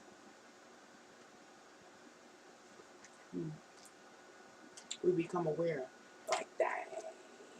You know what I mean? People he touching or she's touching, that she's representing or he's representing. Become aware. Like, oh, you know, it's kind of like everybody can just kind of see all the viewers or the public watching or listening. Like, you know, it's the kind of thing that makes it over time, gradual release, like a time capsule. Like, dang, that person is. What do they do in that social role? What else is they connected with? Like, ooh. So you go on with your day a little bit more, your week, and like, ooh, you know how many people, ooh, and that happened, and yeah, they was involved with that. Ooh, was that what that meant? That kind of moment, you know, that kind of moment. Oh, okay, anyway. Okay.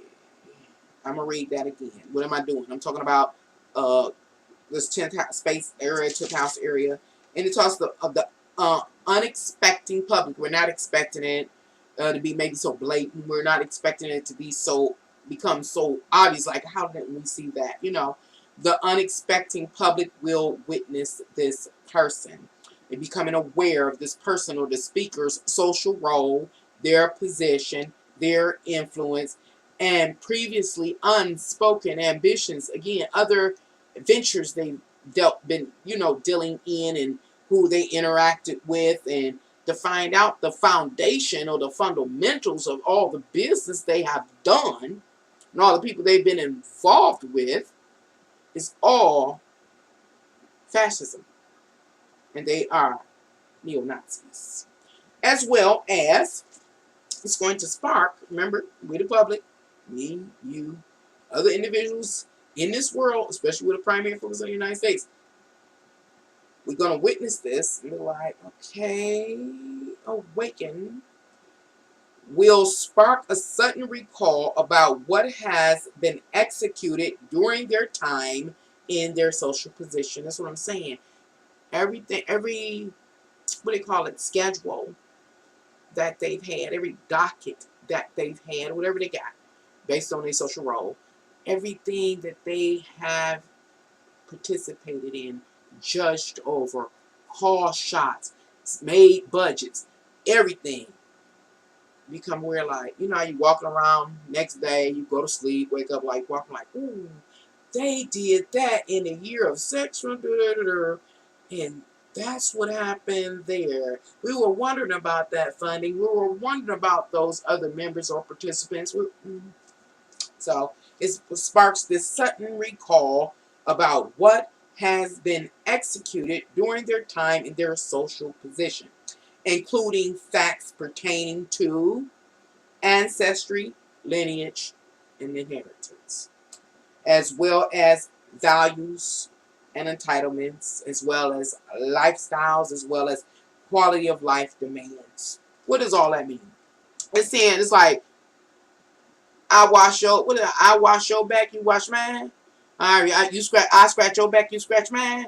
We start talking about lifestyle, lineage, and values, how much they get paid over the normal people, all these things, and why would they get paid so much more?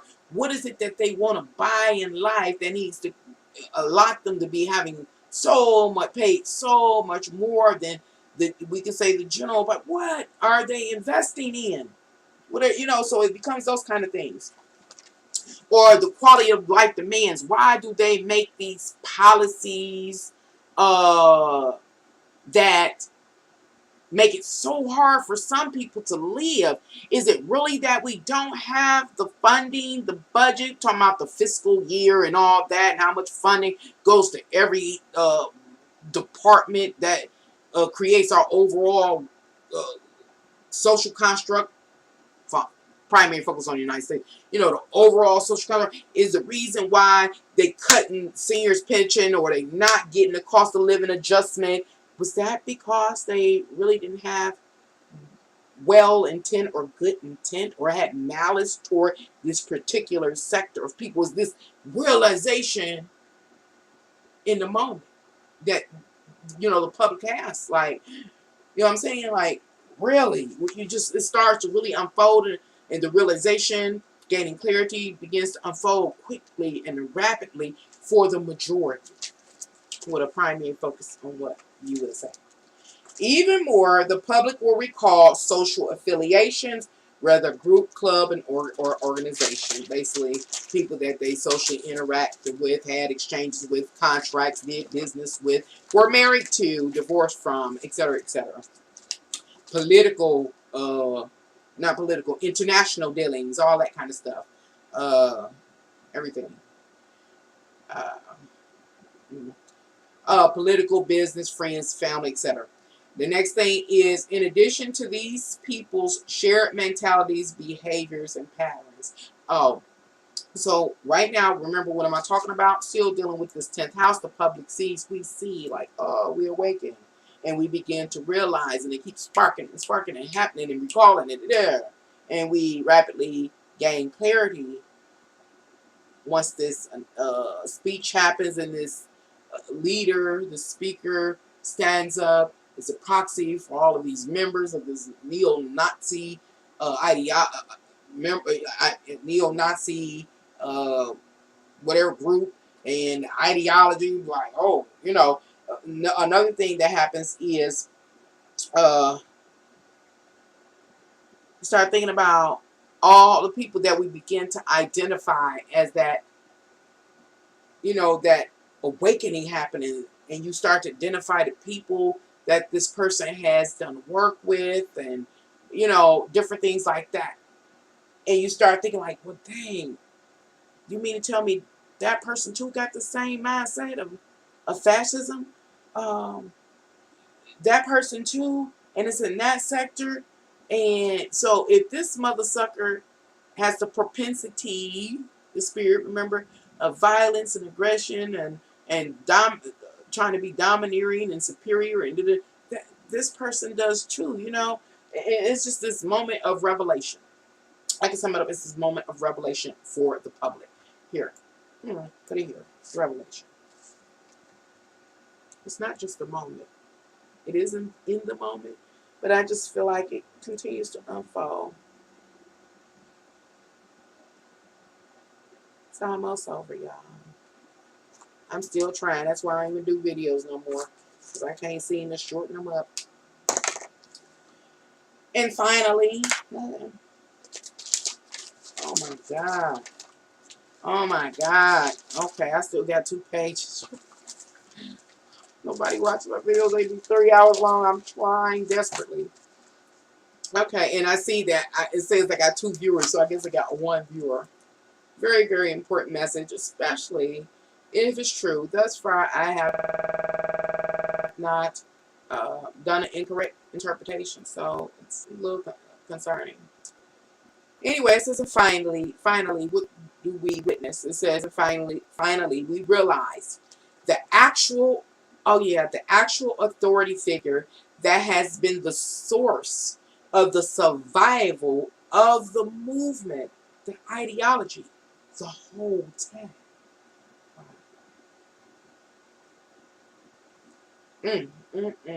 Let's see. And all of their partnerships and associations, as well as the context of their various and numerous exchanges or business dealings. What am I saying?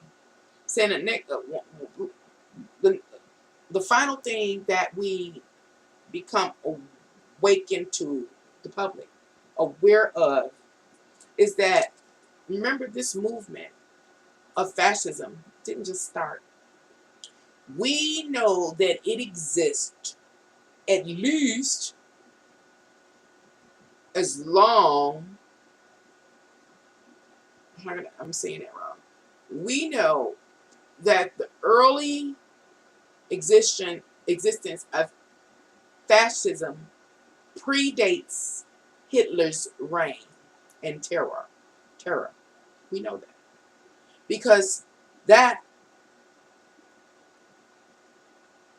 it was a historical experience. It wasn't just an event, an experience. That whole Holocaust thing, an historical experience. Again, not just event. And it took years for Hitler to get in the position to be the head over that. So it already predated Hitler. What am I talking about? The existence of fascism, the existence of white supremacy, the existence of the Aryan nation.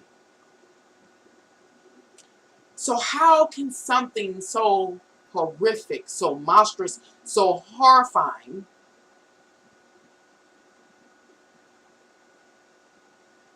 so socially devastating, I don't know if that makes sense, continue to exist for 100 years? And continue to exist in its entirety. Talking about a spiritual being, which is obviously connected to the spirit of propensity. Who knew? How? It is that source that gave life to that ideology, that whole ideology, the whole that created the movement. The movement is a result of the ideology. That the sum ideology, the proximity, the set of consciousness and awareness is the spirit. It says that we will come, public, when this speech happens, will come to be able to actually see the authority figure, the source, to how the movement has survived the whole time. That's to say what it really is, where it comes from, is life support. Again, it's a spirit. I didn't know that. Again, I told you I met a lot of spirits. I encountered a lot. But this is another spirit too. That. And then when I say that, it's that part. That part is what? The ideology, the whole ideology that is, that supreme, extreme, extreme supremacy mindset. Everything that it consists of is a spirit. It's one being. All of that. That's when I say proximity. Outside that proximity, you're no longer extremist. If you don't fit all these ideas, ideologies, behaviors, you don't fit. You ain't part of it. It is a being. And it's saying that we get to see that. And so once we get to see that source that has kept it going, another way I think this can manifest more in the physical, because it's spiritual and physical. The way we can see it more in the physical is lineage. Like, that's to say, once we find out like who this person is, this is how I see it in the physical. And I'm not talking about the spiritual part. It would visually look different in the spirit. But in the physical, whomever this person is, this speaker, this leader, this proxy for all the members, that person is a part of that lineage, meaning they inherited that responsibility.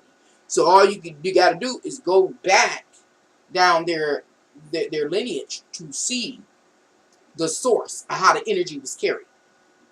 In the spirit, it looks different because it is an actual spirit that that was birthed from something. Okay. Anyway, it says once we know that spirit or the person in the physical, it says you also get to know their partnership. So you like, ooh, with birds of a feather flock together. So once you know that person, like their partners that deal business with them and kept doing business with them, they the same thing. Birds of a feather flock together. Then there are other associates, people that they married, and their descendants, and You get to see that. And you begin to understand the branches. Imagine this wicked tree beginning to develop. All of the branches just starting to, what they call creep. The branches growth just creep. And you start looking like at all the associations, social affiliations, associations, the exchanges, the business. You start to see how big this monster is. And the monster I'm talking about is fascism, being a neo-Nazi, white supremacy, extremist, terrorist kind of threats or groups of people. Okay. And I summed this part up by saying the power source of perseverance. Now, when I was meditating, I came up with that statement, power source of perseverance. I plugged those words into Google and it came back with something, not relative to anything I'm talking about, but it was just interesting to me that this line of words, chain of words, was something in specific, but it didn't have anything to do with what we're talking about. But it's such a strike. I was like, I can't even change the wording because it's so strong and it's so appropriate. We're going to see, if we're keen, the power source of perseverance. The power source of perseverance of the movie. Not movie, movement. I hope that makes sense.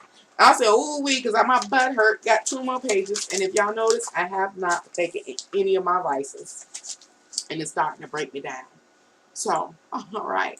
I moved the magnifying glass. Right now, we're over the 11th house space. I'm going to talk about what this alignment talks about, this sector talks about. And it talks about interdependent relationships.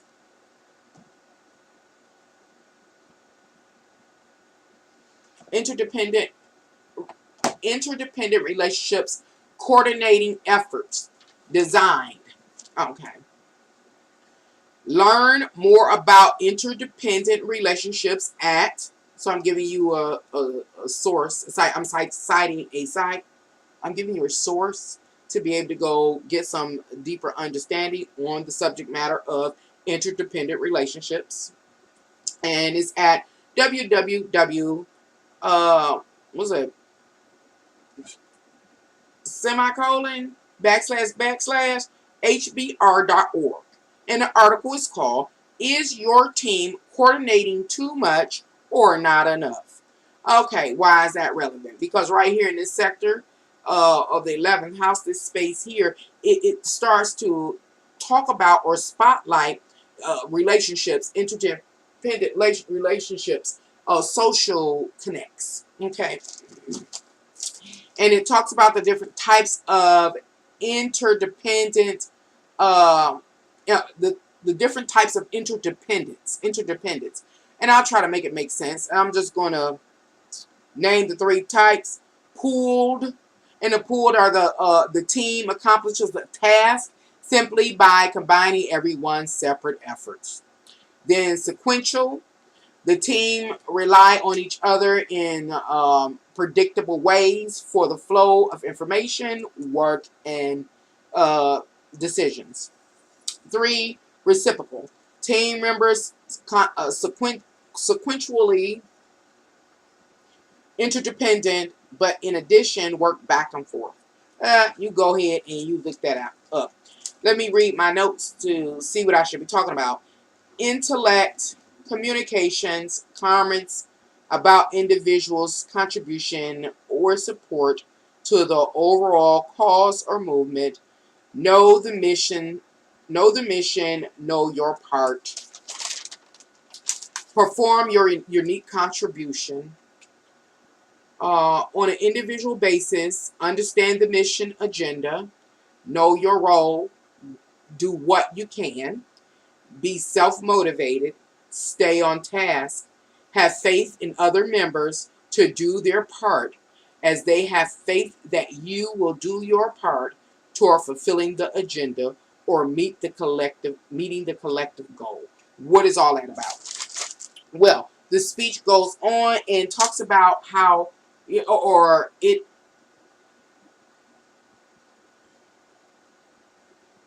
just points out and reminds. I'm not even sure this is part of the speech. Maybe a portion of it. But it is spotlighting like what they call it, interdependent. Nobody can do it by themselves, especially a movement for generations. Interdependency. Depending on other people to do their part on an individual basis to achieve a shared goal. Can't nobody micromanage you day after day. Know what you can do your part, and do it confidently. And so it is coming back and it's talking about that even more. And it's saying, and it's acknowledging the interdependency that exists within the movement. There are various sectors in our society, within our social construct, that are interdependent. When it comes to academics, education, there are, what do you call it? Academics, fields. I'm talking about academic disciplines. Academic disciplines. Like English, math, science. You might finally, when you go to grad school, you might end up being a biologist, a chemist, I don't know, meteorologist, a doctor or a nurse or lawyer. Well, many of those fields are interdependent. I'm trying to make this make sense. There are so many members to this movement. They are participating in every single construct that creates our reality.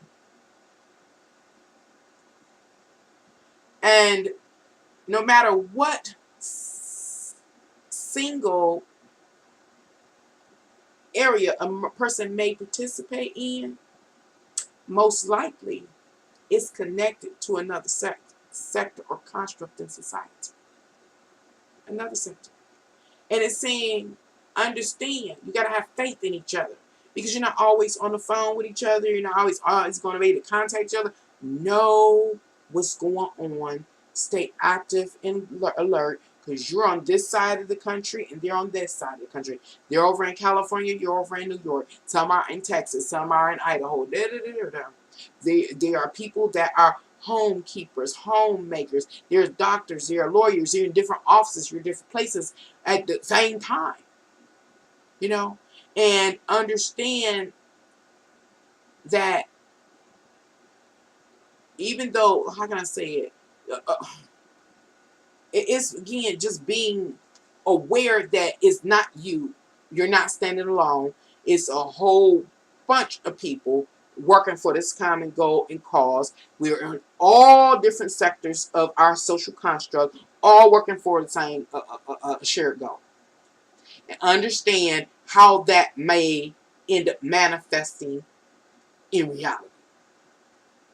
A doctor may have to do some work with a lawyer, or a lawyer or doctor. We talked about this. Or a teacher may have to do some work with law enforcement, or whatever, to get to what? The agenda.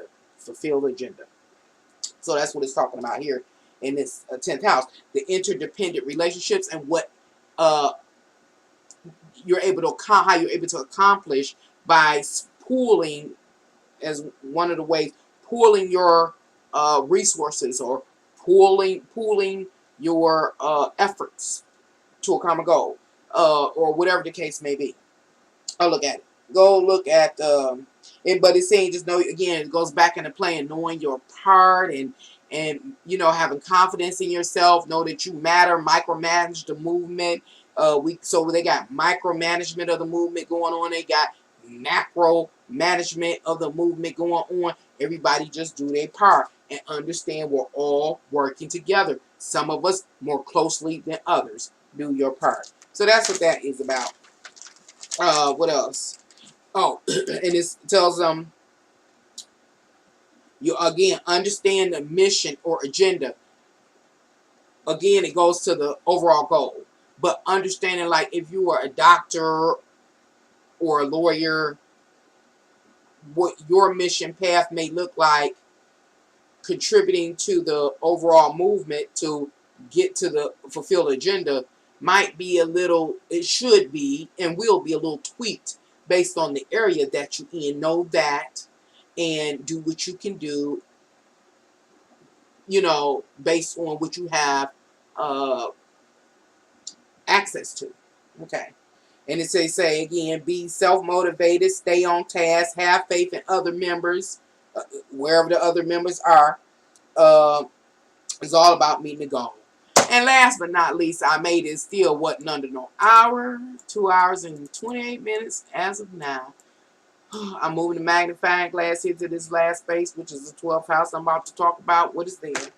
And then I'm going to let you go, whoever was here. Thank you for coming here to Can Angels Fly Tarot and allowing me to interpret this astrological chart for you that reveals a speech that may very well be given around September 9th, 2022. If it is, if this is if I did it once again, I haven't failed yet, but if I do it once again, we better be on our P's and Q's. I bet you that much. Because it's showing up, suggest something. Okay. The 12th house is the speech closing. So yeah, that was a part of the speech. Speech closing. This is the closing of the speech. In closing, take this with you as you move into the future. Remember, let's stop, use your imagination. I'm standing in intercession for the leader, the speaker, the person that has true social influence over these members of this fascist group or neo-Nazi group or supremacy group. And the speech closes and says, in closing, take this with you as you move into the future. Allow yourself to be moved by your emotions and feelings. It's okay. You mad. You've been provoked. Allow that to inspire you. Okay. Allow yourself to be moved by your emotions and feelings. Let no one sway your opinion, your values, nor your conviction to the cause.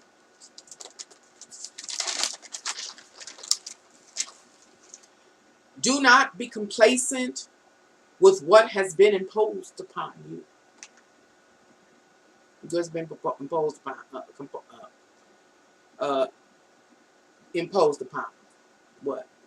Being secondary citizens or equals to others, or not having their values manifested as they had, after sacrificing for generations of blood, oil, blood, toil, tears, and sweat.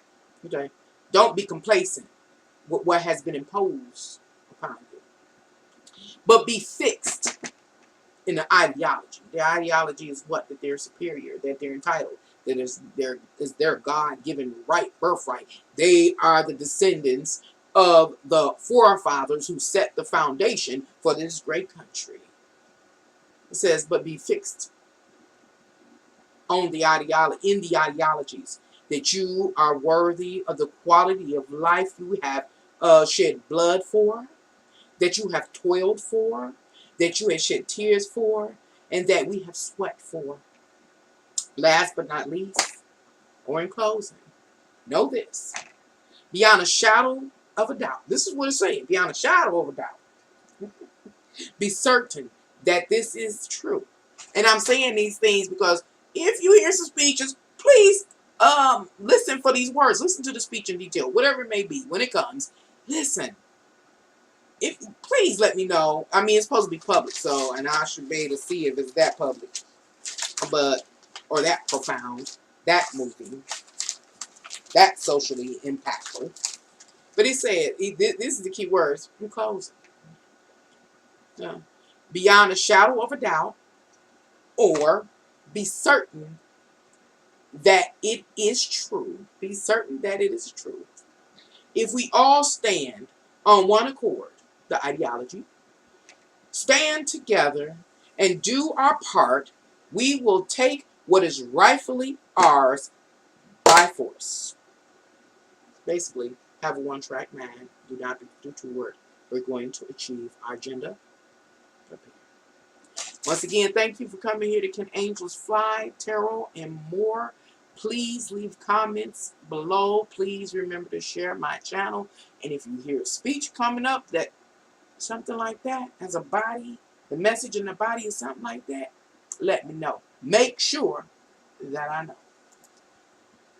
If you're ever interested in your own personal tarot reading, please contact me by email. My email is canangelsfly1@gmail.com. Obviously, this is New Paradigm Living. Until next time. Bye, y'all.